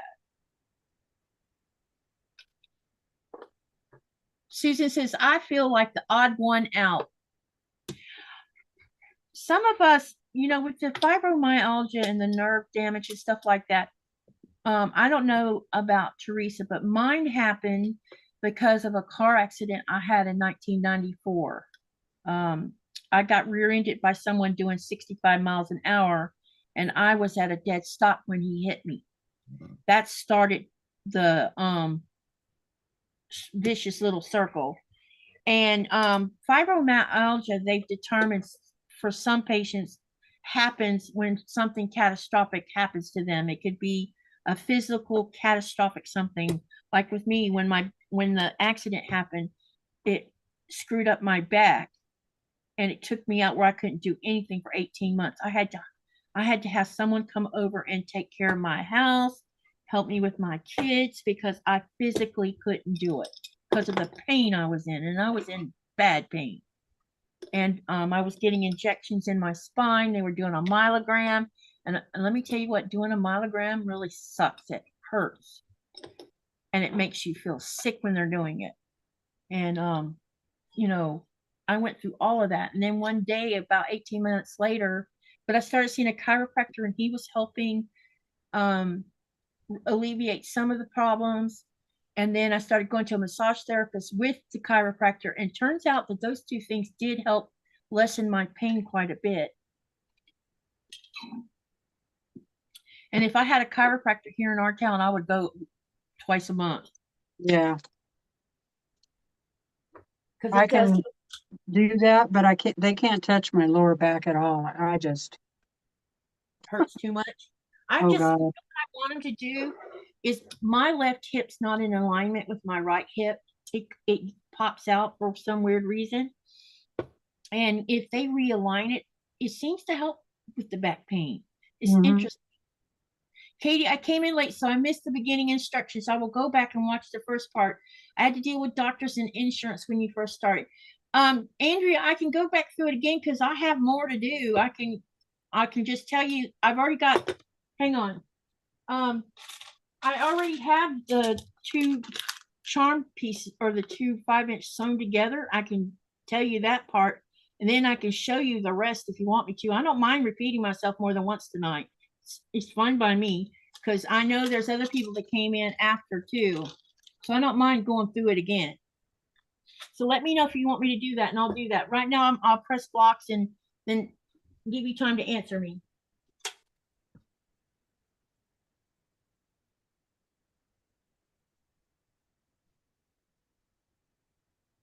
The wind is really blowing outside. Does weather make your pain worse? Do you think, Teresa? What? Does the weather irritate your pain levels? Oh yeah. Mine too, especially when it's Sometimes windy. I have to go get under the heating pad in bed and heating blanket, and because if I get too cold, it just like seeps into my bones, and you can't get, Once it gets it in there, won't go away.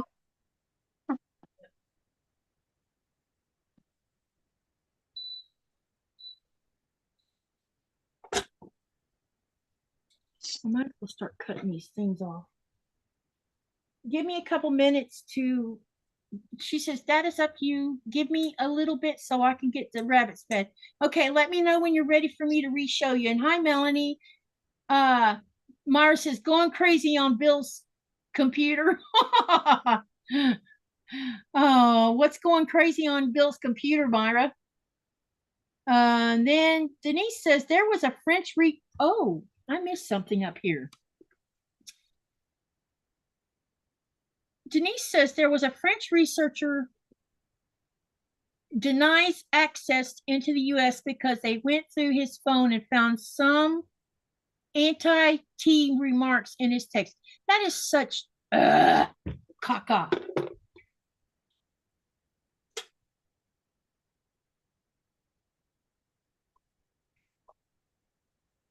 Well, I guess it would be determined by just what kind of remarks they were. Like, I guess they would send me back up. Well, I'm an American citizen, so they probably wouldn't. well, you never know. Might arrest my butt instead. Who knows? I mean, if they're threatening to do harm, then I can understand it. Yeah, well, now I wouldn't put that in my messenger or anywhere else, even if I thought of it.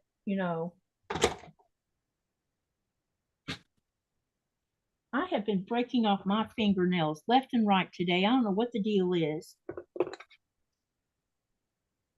Katie, my fibromyalgia began when I had spinal meningitis in 2000. It has only gotten worse over the years. Yep, see, there's your catastrophic event. It's not just physical catastrophic stuff that can cause it. It can be a mental something as simple as you had a mental shutdown. It can trigger it too. It's interesting about our bodies and how it, I don't know, combats issues. And I don't know, maybe fibromyalgia has been around a long time. They just didn't have a name for it. Yeah, they called it arthritis. Yeah, and it wasn't even arthritis. They just lumped all those together, Yep. Let's just call it all the same thing. It's like trying to lump COPD into asthma or asthma into COPD. They're not the same. I mean, my lack of lung capacity has me on the borderline of getting that label. In fact, here in Greenland, they've already labeled that. But I don't have oxygen in my house or anything like that because I don't feel like I need it. There are times when I feel like I'm suffocating, but I can feel like I'm not suffocating standing up. So it's not associated with laying down, even though it does happen a lot when I go to lay down. The doctor tried to tell me to lay on my back, and I'm like, here's two reasons I cannot lay on my back. Number one, I'm an asthmatic. It's easier to lay on my side or on my, I used to sleep on my stomach because you can stretch your lungs by doing that. And laying on your back, I just couldn't breathe like that. And even when I was a young, skinny little, skinny girl, I had that problem laying on my back. But if I laid on my stomach, I could breathe better, which is funny. Hmm. But because my back has worsened, I'm not able to sleep on my stomach anymore. But so I sleep on my, I sleep, I think, more on my right side than my left side. Because when I sleep on my left side, it's laying on that nerve pain on my leg. And that causes problems where I have to get off of it because I'll get these little electric shocks going on, which means I probably have something not laying right when I lay on the left. But you're supposed to sleep on your left because it's better for your heart.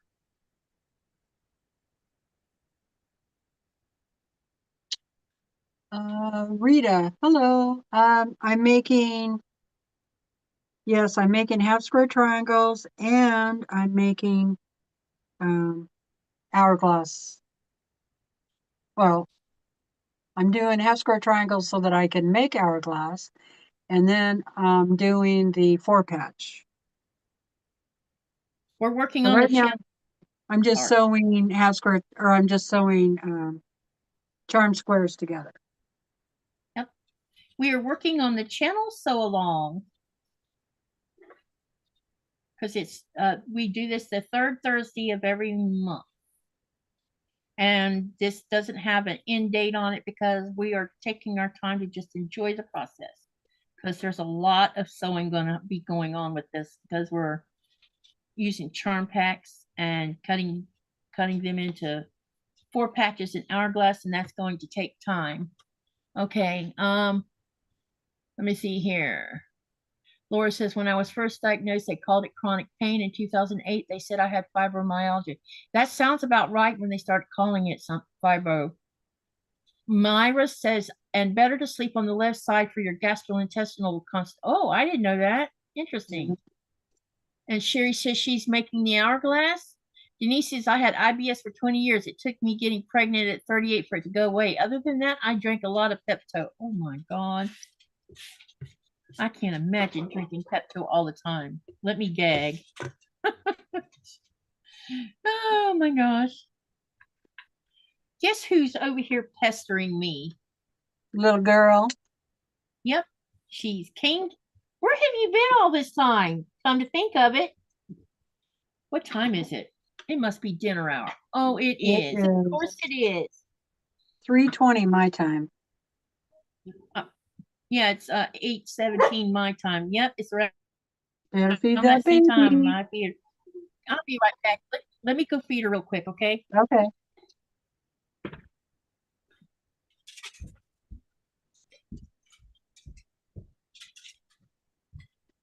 Laura says, my Brazilian doctor told me I should always sleep on my left side. Misty says, I'm sorry. The doctor said I did, but I do not. I was born with a birth defect on my pancreas.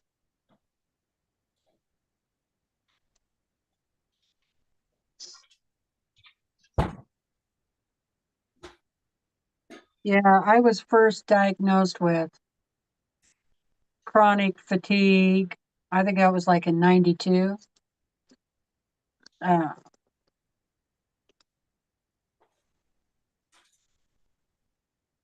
I didn't even really hear anything about fibromyalgia back then. So, said I had Epstein-Barr syndrome, and chronic fatigue. But once I got over the initial, I had to take like a couple of weeks off from work and just rest. And then he told me, you need to gargle with Listerine twice a day for the rest of your life. I'm like, okay, that was his fix. And it did help, gargle.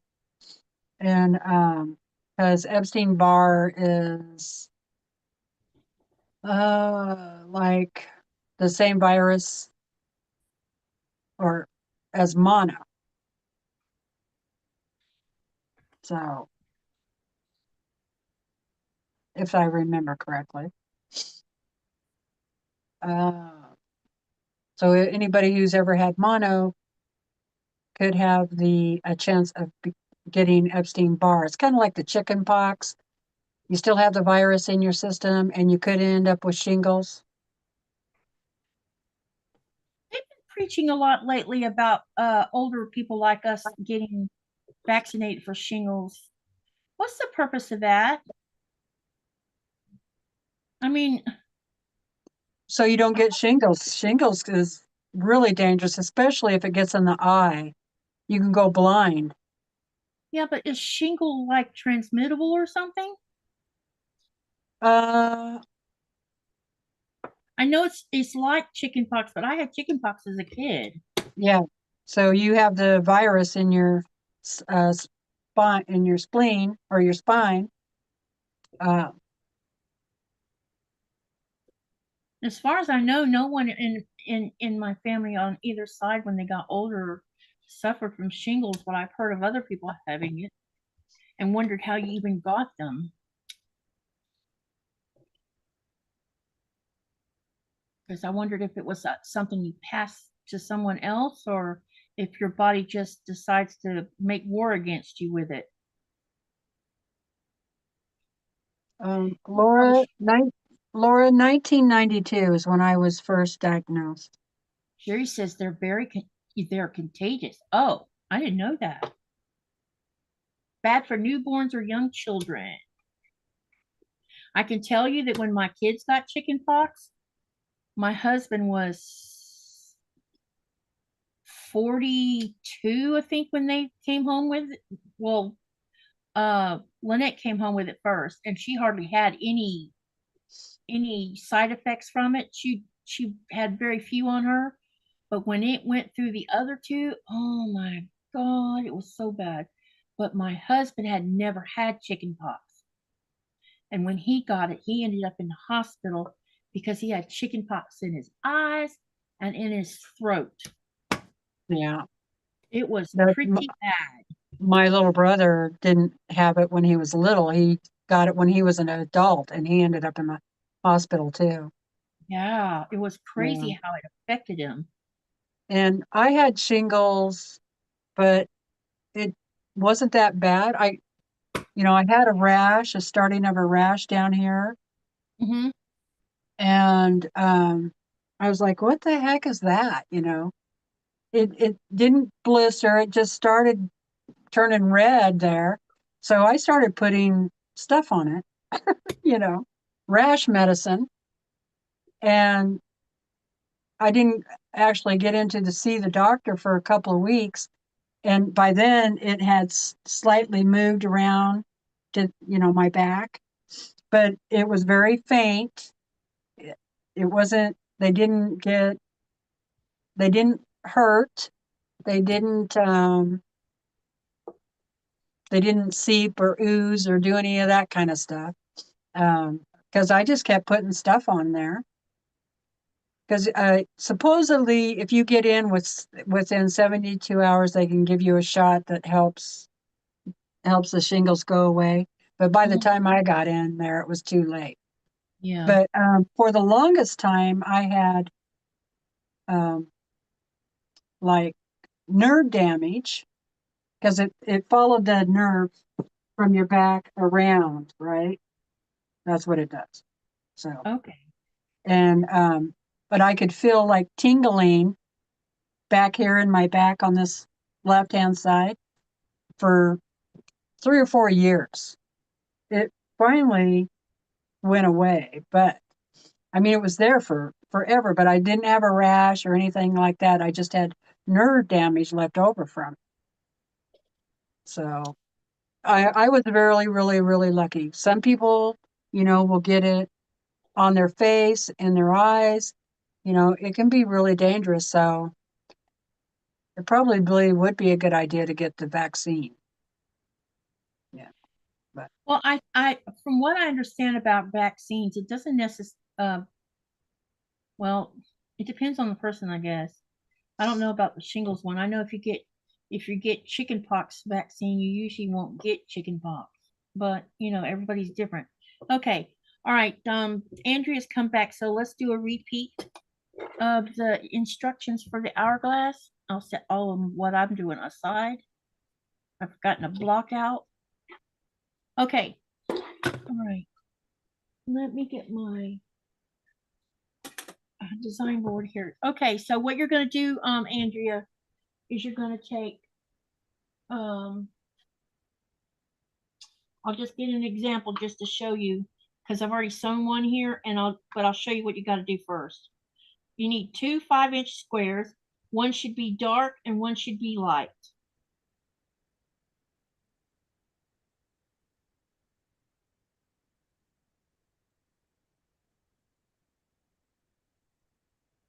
Hang on, I'm trying to grab 2 so I can show you what I mean.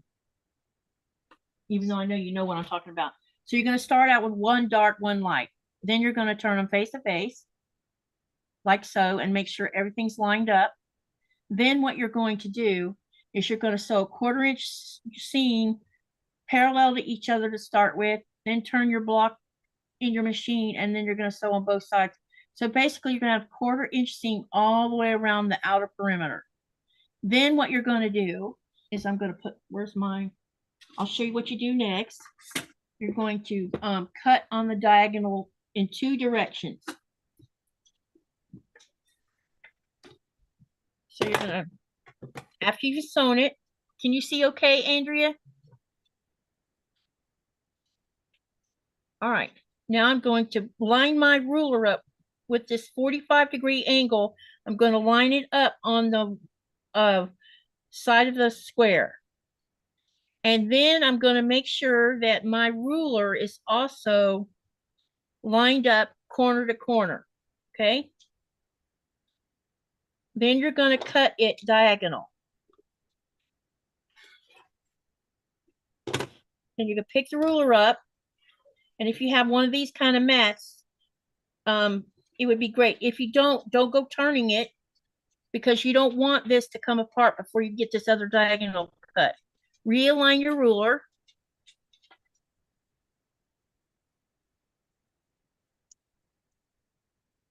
Corner to corner.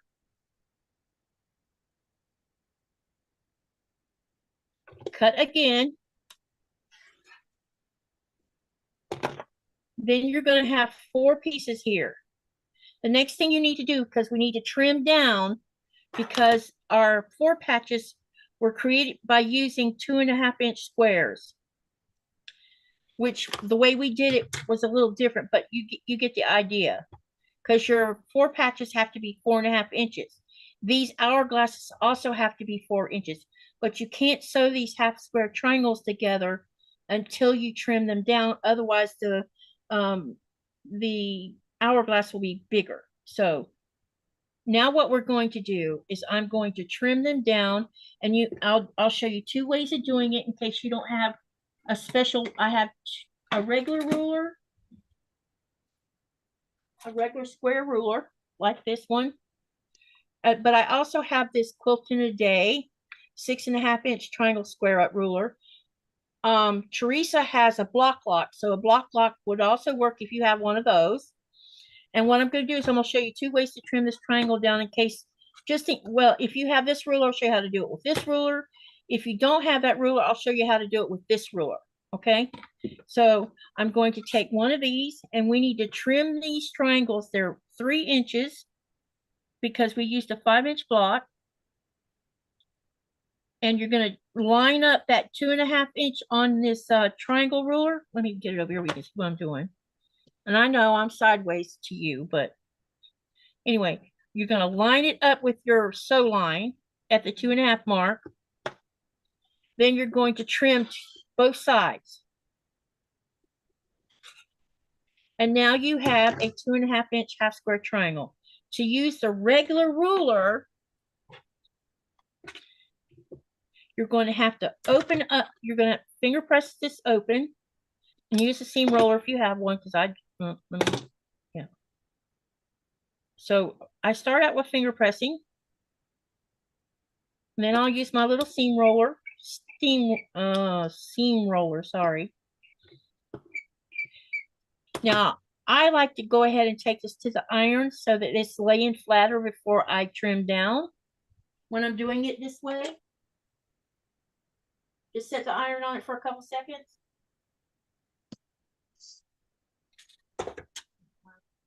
Well, it's snowing. Ah, when's the last time you had snow? Yesterday. Yeah, we probably got like 6 inches yesterday. No, not that much. Not 6 inches, more like 3 inches, I think. I woke up to like 8 inches a couple of days ago. Wow, that's quite, Yeah. that happens a lot here too. Okay, now I like to turn the diagonal where it's going toward the right. You know, diagonal right. Okay, then I take my ruler, and there's this diagonal line running through the middle here. Then I lay it on the diagonal line here, and you can see where it's, this one's bigger than 3 inches, which is funny. Anyway, what I want to do, this one's actually, wow, interesting. It's weird with these darn charm squares. Okay. All right, so what I want to do is I want to pull this ruler down until I'm at 2 3/4 to that edge. And that edge will be here on the left and down here on the bottom. And I'm going to go ahead and trim the other side and the top. Then what I'm going to do is I'm going to turn it around where the diagonal's back the other way again. Then I'm going to line my ruler up to 2.5 because that's the size we need to take it down to. And then trim again. All right, let me get the rest of these trimmed up real quick. Okay, and I'm just going to use the other ruler. So now you have this, you have 2 ways of trimming this down if you have either one of these rulers. And I'm just going to go ahead and finish trimming. And then what you need to do is go back over to the iron. Now I'm going to press my seams open when I take it back to the iron. You can either do nesting or open seams. It's up to you, whichever you want to do, whatever you're comfortable with. And then I'll show you what we do next.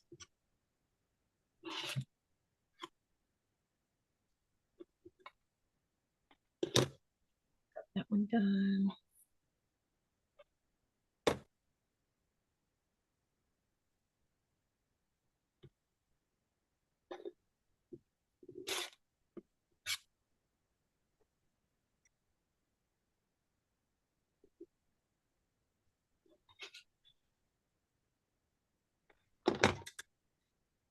I didn't think that went all the way through right there. Still wanting to catch. That's funny. Okay. All right.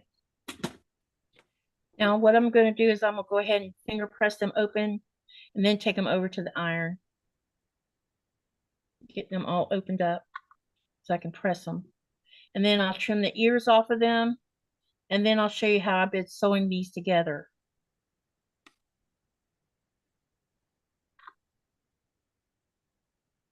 So you're basically what you did was take 2 5-inch squares, sew them to, you know, all the way around to make 4 half square triangles that way. Okay, be right back. I'm gonna press these. Hi, Sylvia. Hey, Sylvia. And then YouTube police came in and said they subscribed and just wanted to stop in and hit the like button. Y'all have a great day. Thank you. I appreciate that. He's another tuber chat member. Yeah. When I first saw that, I'm like, are they really the police? Yeah. It makes you like, wait, what? Yeah. But Kevin has known this particular channel for a long time, apparently. So yeah, 4 hourglasses made. That says Sherry. You're doing. Oh, Sherry did. Awesome, Sherry.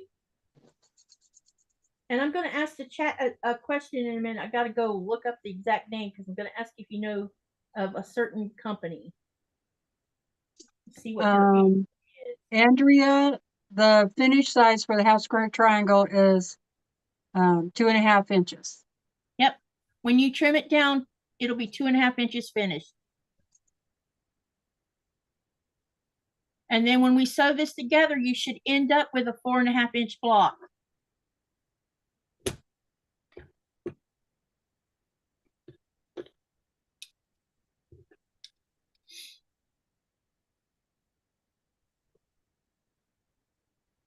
Misty says she's got to run. Be back later. Okay, we'll be here.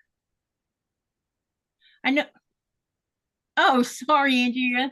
Yeah, they'll be 2.5 inch finished. I'm still sewing circles for those darn card holders.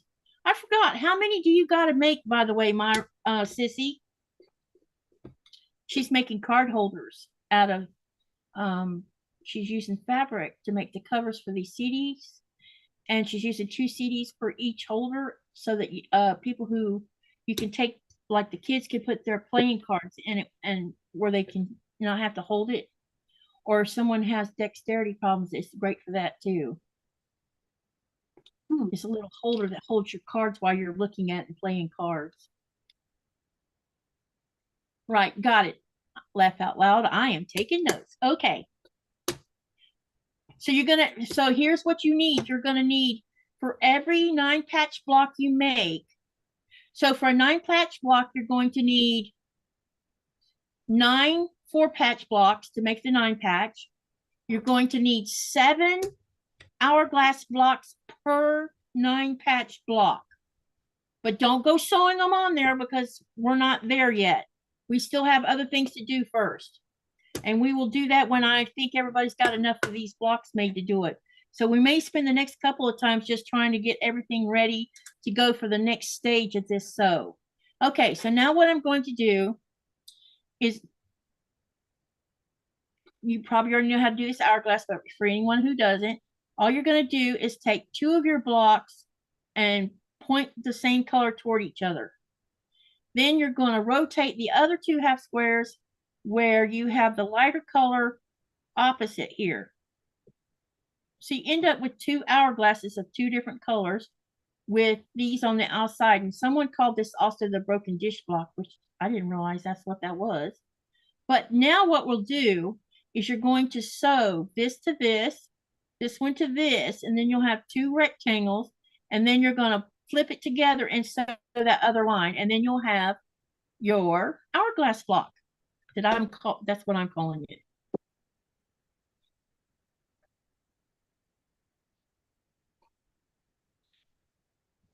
Trying to make my brain quit calling it that's too hard.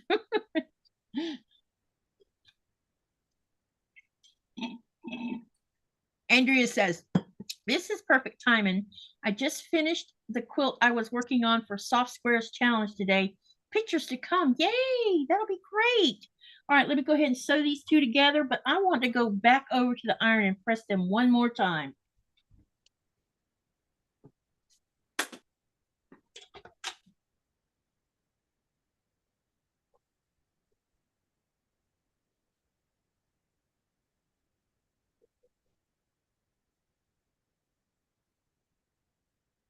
How you coming along on yours, Teresa? Doing good. Oh, awesome. I'm really tempted. You know, we have a 5th Saturday this month, and I had planned on using 5th Saturdays to do a UFO, and I may still do the UFO, and it'll probably be one of my older PMQs. But it also occurred to me I could make more of these blocks on that weekend too. Yeah. So I don't know, but I think I'm gonna do a couple pop-up, not pop-up. I don't know why I said that. I call mine impromptu lives. Probably gonna do I may do an impromptu tonight because I'm in the mood for it, and I can continue working on these later tonight. Okay, Yeah. so now do some more sewing. But I need to, I will probably start it after, like take an hour break so I can eat food and then create the impromptu and make sure I'm not running over the top of Tammy's live. Because I think she goes live at, I don't remember what time she goes live. I think it's either 10 o'clock or 11 o'clock my time. I'm not sure. All right, so now we're going to sew these together. Andrea, are you doing the layer cake challenge? That was Melanie's question. No, who asked that question? Yeah, Melanie asked that question. And then Laura says, Andrea, I am just trying to make it through the day. Today marks 3 years since my mom passed. Sorry, sweetie. Yesterday was my youngest daughter's birthday. And a week from now will be my birthday. And oh, speaking of birthdays, I'm probably going to get my little thumbnail made either tonight or tomorrow or the next day. And I'm going to start talking about Wednesday of next week, starting at 5 p.m. Eastern Standard. Wait, yeah, 5 p.m. Eastern Standard Time, not the usual 4 o'clock I usually do. And I'm going to have It's My Birthday live. No, maybe I'll go ahead and start it at 4 because I have a guest coming on too. And we're going to celebrate my birthday by sewing and having a get together. And I'm going to be introducing a new creator that a lot of you don't know. She inherited, I think she said her grandmother or either her mother, I'm not sure which, one of her old machines. So she's going to show you guys her machine. She inherited some fabric with it. So she's going to be sharing that with her. But her channel is called Bella's Whispering something Homestead. So she's a homesteader. And so she'll be talking about her channel, what her and her husband do on their homestead. She has silky chickens. And so you might get to see one in person on the video, on the live, because she brings them in the house sometimes. And they are cool looking chickens. And we'll talk about her chickens, about her, all the different things that she does, along with y'all getting to see what she inherited from her relative. So stay tuned for the advertisement for my birthday. Okay? Because I don't want to be by myself on my birthday. I figured I would enlist y'all to join me on my birthday. Sounds good. And we can just have a good time and so bring whatever you want to work on. We're just going to talk and we're not going to do, I'm not going to say you need to bring we're going to work on a specific project. Bring whatever you want to work on. And if you don't want to work on anything on Wednesday, you can just come and sit. It's up to you. Let's just have fun. Make my birthday, doable because my husband's not here. And his birthday, today's the 20th, right? Yeah. Yeah. His birthday, Nikolaj's birthday is in 3 days. So, that's Sunday, isn't it? Yeah. So Sunday, I don't have a live on Sunday. No, I have something special on Sunday, but y'all, I don't know where you can wish him a happy birthday inside the Greenland Quilter Facebook group if you don't mind, because he goes and he actually checks on. He's a moderator just like Sean is in there. I need to get one more moderator, just in case. And he takes the time out of his busy day on the ship to go see what's going on in the group. And I hadn't even asked him to really. Yes, I made him moderator, but I haven't really asked him to go over there and keep an eye on it. But he does. And if he thinks there's something spammy, he'll say, "Honey, go look at your group. That might be spam because the bot sometimes catches certain things and prevents it from going through. And he'll see the message before I see the message." And I'll go look and I'll either okay it or I won't. Like we've been having someone who thinks that I don't know. I think that they're spamming. They're claiming they're giving away free sewing machines, and this latest one that I declined on was giving away a one of those AccuQuilt kits. And I'm like, I don't even know who you, and I don't know who this person is because I've never seen them in my channel. So I'm thinking they're a spammer. So I've been declining their post because it's not, you're not supposed to be doing that. Now, if I knew you and you were giving a $1,000 machine away, then I probably would post yours because I know you. But I don't know these people. And I don't want anyone messaging this person and it turns out that they are here to do bad things. Because my group is supposed to be a safe place.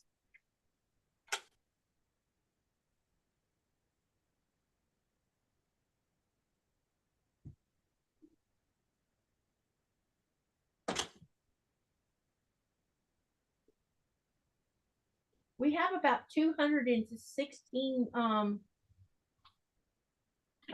members of the group now. Is that good, Wow. Teresa? That's great. Yeah, it's been growing a little bit over time. I haven't, I advertise, I talk about the group and say, oh, while I'm thinking of it, I know I don't advertise the group often enough, but while I'm thinking about it, March the 31st, I'm having a live trunk show of all of y'all's projects. So if you haven't posted anything in the Greenland Quilter group, make sure you get over there and get them posted. The second thing is if you're not a Facebook user, you can email me your pictures and I'm going to post the email in the chat. Email me with your pictures and I will post them over on the YouTube community tab so you can see them. And so others in the, all the other viewers can see your handiwork. Also, one of my, it doesn't have to be a finished project. It could be a project you're working on. It could be any of that. If, whatever you want to share, as long as it's, what it's supposed to be. And if you're a non-quilter and you want to share a craft you're working on, a crochet project or, whatever your craft is, you can also send that to me in an email or post it over on the Greenland Quilter group. Now, if you have not joined the Greenland Quilter group, let me see if I can remember the link. I think it's GQFB. Let me see if that's right. If you're not a member of the group, just in order to get into the group, you must answer the questions. If you don't answer the questions, you're not going to get in because I have it set to keep spammers out. Uh-oh, what did I do wrong here?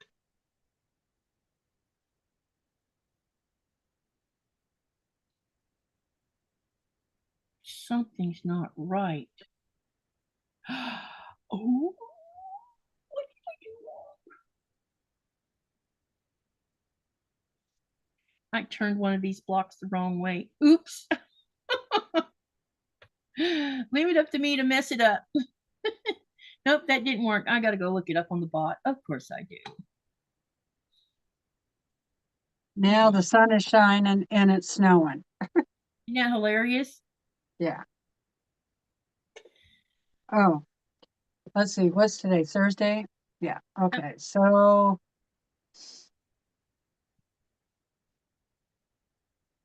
Monday, I made 19 jars, pint size jars of strawberry jelly. Nice. And Tuesday, I made 12 jars, pints of huckleberry jelly. And yesterday, I made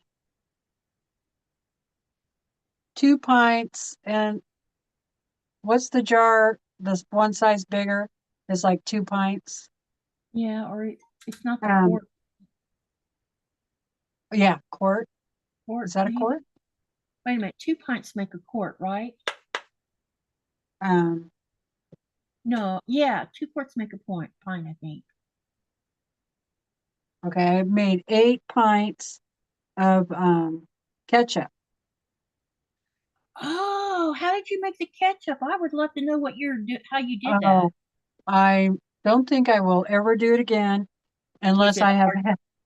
yeah, unless I have help. It is, uh,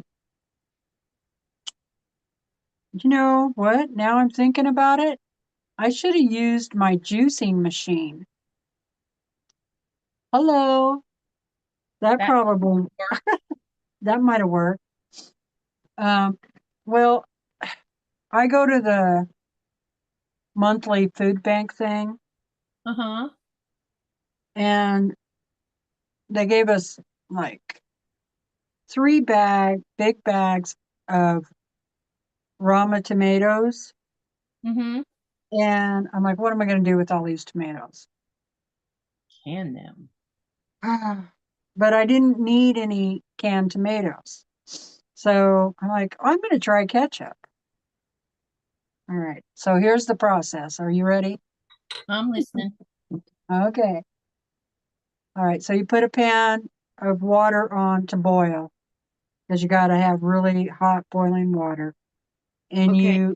you dip the tomatoes because you have to peel the tomatoes, and the best way to get the peeling off is dip them in boiling water for until the peeling starts to come off. Okay.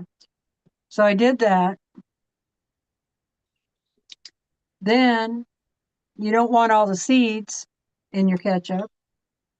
So then I cut the tomatoes in four, and then I cleaned all the seeds out of them. And then I put them in my chopper. So I have a little machine thing that you operate by hand that chops stuff. So I put them in the chopper, and then you chop up, let's see, I think I needed 4 quarts of tomatoes, Mm-hmm.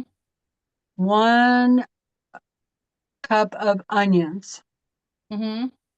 and then in a different pot, so you start letting that cook and let that cook. Oh, and a cup of red bell peppers. Yum. You let that all cook, cook, cook, cook. And in a different pan, you uh, get a cup of vinegar and then spices. Okay. So Mm-hmm. it called for a cinnamon stick, Cinnamon? yeah, paprika, garlic, but I used uh, chunks of garlic, real garlic. Yeah. Um, what else? Oh, allspice. And That's might something have that been a couple of other things, but I can't remember. Okay, so you throw all that in a pan and you bring it to a boil, and then you cover it and you just set it aside and let it steep. wow. Okay, so then after you've cooked those tomatoes and onions and peppers, you have to puree all of it. Mm-hmm. Okay. So then I had to scoop it all out, puree, and then you got to put it back on the stove and cook it until it like reduces by half. Mm-hmm. Can you do some of that in a crock pot? Well, that's what I was wondering, but my crock pot gets pretty hot on the sides and kind of burns stuff sometimes. Even if you get it So in a setting?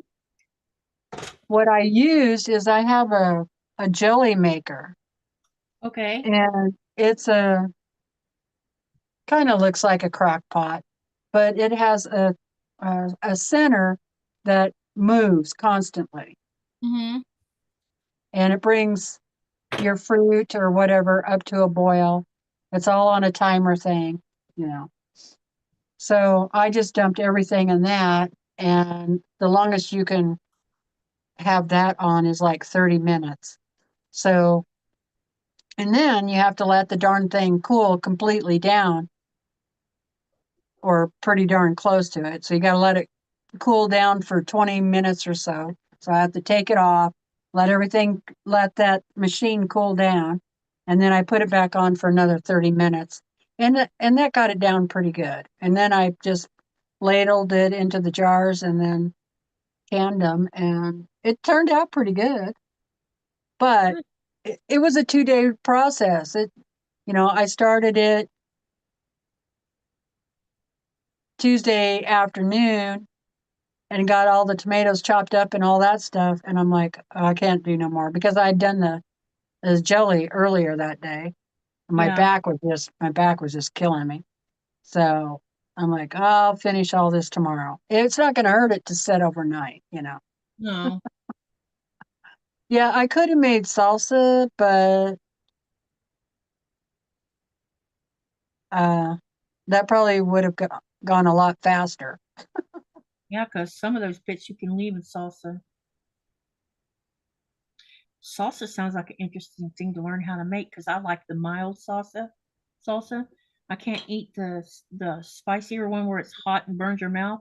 I do not enjoy having heat in my mouth at all. Yeah. It totally turns me off.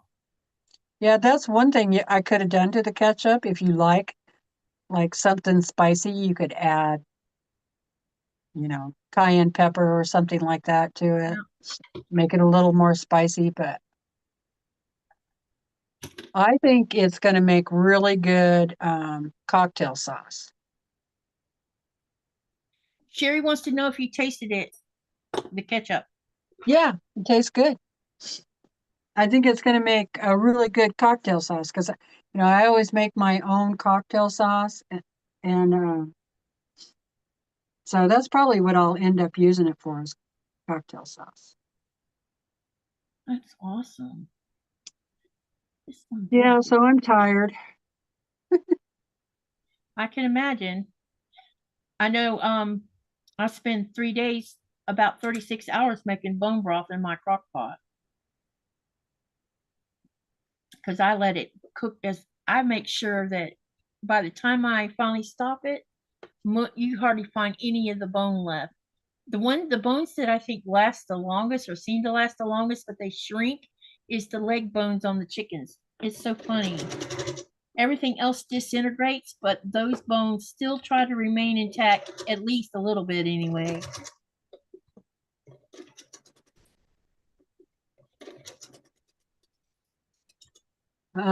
Then we got 2 bags of pears, but they're not quite ripe, soft enough yet. So I'm not sure when I'm going to do those. I loved canned pears. It was like one of my favorite things. I like canned peaches. Yeah, me too. The peaches over here taste different to me. I don't know what it is about them, but I don't know. It's an odd thing. All right, now I've got this hourglass made. I'll just need to finish pressing it, and this one's done. Ooh, Andrew, that sounds good. Salsa with mango in it. I was someone, maybe you have the answer for this. What exactly is chutney? It's like a relish. So what's the difference between that and salsa? Because I've seen tomato chutney with mango in it. What's the difference? Other than it has mango in it, And I mean, the consistency looks a lot like salsa.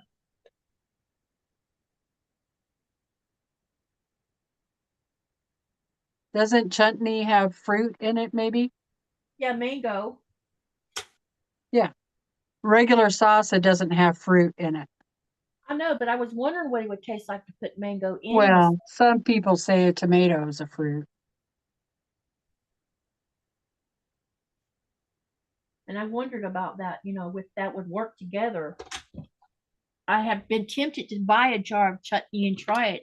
I didn't know this chutney tastes good. I'm a bit selective about things, and I wasn't sure if it would be a waste of money to test run one. But I've seen there where there was it looked like it had tomatoes in with the chutney here, and I'm like, or with the mango, and I wondered if what kind of taste it would be, if it would be worth trying it out. Um, Andrea, here's my hourglass that I was showing you. She says, I think they may use pectin. Chutney's more of a vinegared fruit in my experience, says Sylvia. Hmm. And Andrea thought it was more of a green tomato. There's different kinds of chutneys I've seen. Yeah. There's Well, all that's why kinds of, tomato salsa, there's different kinds of salsa too, yeah, there is. or relish. And it's kind of funny because I think in the long, long, long, long, long, long time ago, they used to just call them a relish. Oh. So maybe it's a Like, chutney from because it's from this side of the pond, maybe. I don't know. Because I never heard of chutney until I moved over here. Or if I happened to watch a cooking show and they would mention using chutney. I've never eaten it, so I don't even know what it tastes like. chutney is sweet, salsa is spicy. Okay, that's the difference. Gotcha. Yeah, I guess that's what I meant when I said it's fruity. Chutney has fruit in it. Sylvia says, I just made that block. It's a pillow sham. Oh, nice. I was watching you make it. I drew a picture of it and I will be making these blocks later in the evening when Tammy's on. Okay.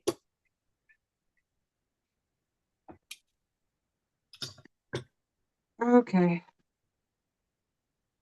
Well, it's 4 o'clock. Now, how long have we been on now? We started at, 2.5 hours. okay, so we've done the 2.5 hours. Okay. All right. Let me go over a couple things with you guys real quick. This is your homework. I want you to continue to work on your 9 patch blocks if you haven't got them all ready for the size you think you want to make it. Don't get stuck in the size too much. Just take a best guess on how big you want to make it. And then just use the 16 3/4 to give you a rough idea of the size, because there's things we're going to be adding to it, which will also make it bigger. Like we're going to add more sashing in there. And then we're going to have at least one border on the outside of it. So just keep that in mind. So do that, and also work on your hourglasses. And remember, for every one 9 patch block, you're going to need 7 hourglass blocks. So if you're making, say, 16 4-patch blocks, if you make 16 9-patch blocks, you're going to need 112 hourglass blocks. Do not sew the hourglass blocks together. Don't do that. Just make the blocks, because we have to deal with sashing in between all of that as well. And one particular hourglass is going to be all by, here, I'll show you what I mean by that. There's going to be one lone hourglass up here. It's going to be between 2 sashings, this up here on the corner. Now, you could probably pick your most favorite hourglass after you've made them all and make that your cornerstone one if you want it. I don't know if that's what I would call this, but it looks a lot like a cornerstone when you look at it. So make sure not to sew any of that together, because I don't want you to get ahead, because we have to deal with talking about how to get these blocks to line, these 4 patches to line straight across with your hourglass while having the sashing in between. We need to talk about that. I use one solid sashing. Maybe we should use sashing that is the actual size of the block, because I'm going to get feedback on that. We're going to try 2 different ways of doing this to see which way you prefer, because I use one solid. I am going to do one of these blocks where I go ahead and make separate pieces of the sashing, because down here I noticed I had a bit of an alignment problem, but that could be also because I was off on a block. So make sure you make sure, double sure that all of your blocks are 4.5 inch, whether they're the 4 patches or these hourglass. And next month we will continue on sewing and start discussing the size of these sashings. I'm going to give you the measurements for that. And then we're going to talk about whether we want to get creative and use more than one color for sashing. And then after that, we'll start putting things together a little bit at a time so we can start seeing how it turns out. Because I think that as people start making their blocks, they might say, oh, let's do this to this part of the sashing. I mean, it's up to you. Okay, tomorrow night is the 1,000 block sew along or the tutorial I'll be doing for the sew along from the book. And those that don't know what I'm talking about, that may have not seen the live so far, because we'll be doing block number 4. There's 3 things I need to talk about on this before I cut everybody loose. This is the book, and tomorrow night we will be making the hidden bear paw block. Let me find it. Gotta find. I always have to look. And if you have the book, it's on page 494, and it's block number 974. And let me cover up this so I can show you what the block looks like, because I can't let you see the measurements.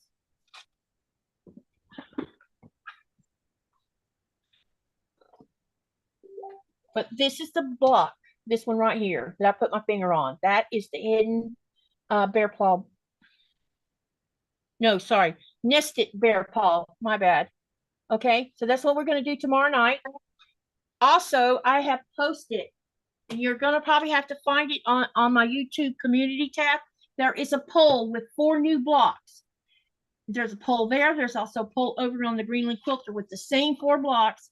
I need y'all to vote so we can decide on which block is going to, because 2 weeks from tomorrow, we're going to start a new set of 4, and based on the percentage of votes, we'll determine which block gets started first. Okay, so there's that. And we'll do this tomorrow evening. So please go vote, because not many people have voted, either over here on my YouTube, so you're going to have to scroll down and find it, or in my Greenland Quilter group, whichever works for you best.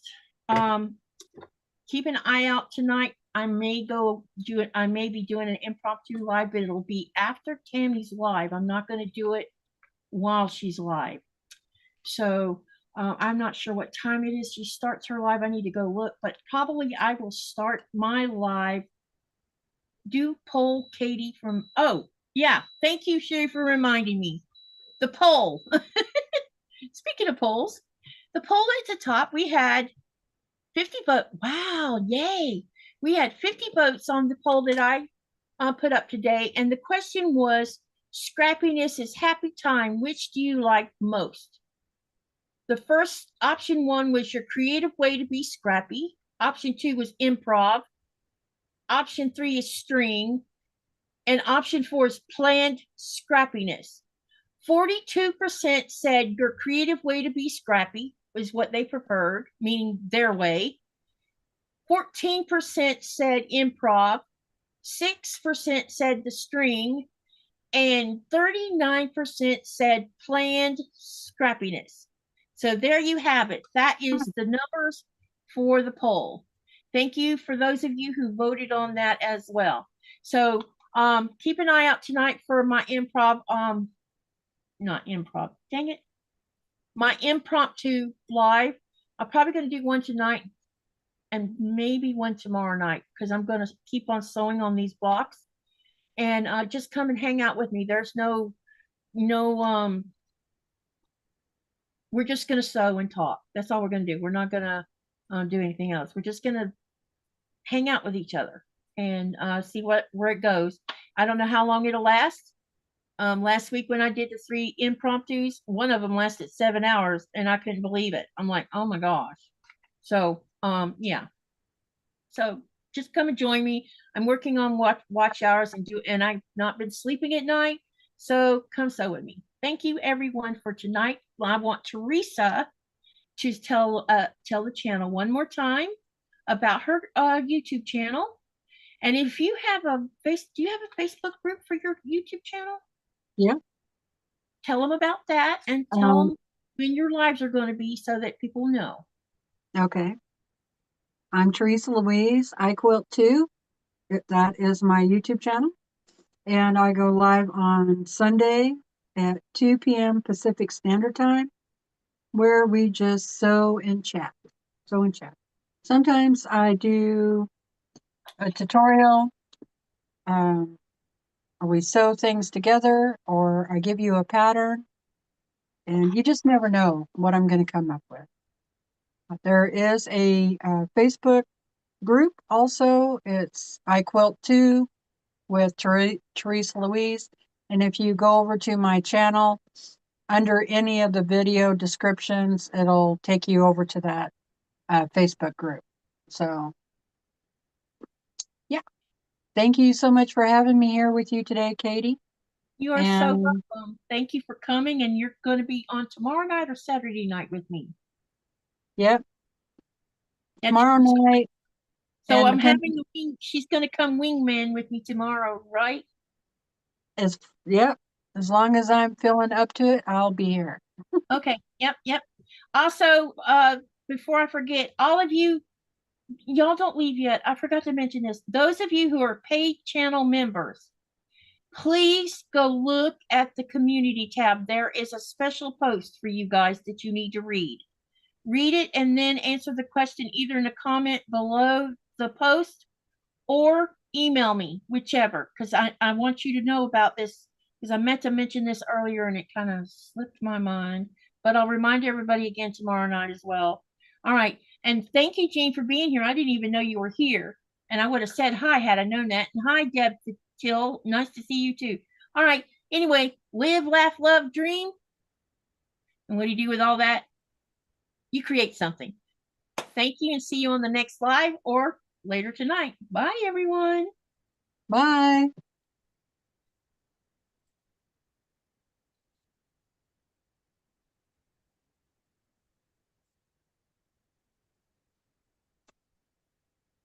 Hey, if you still want to sew later or what?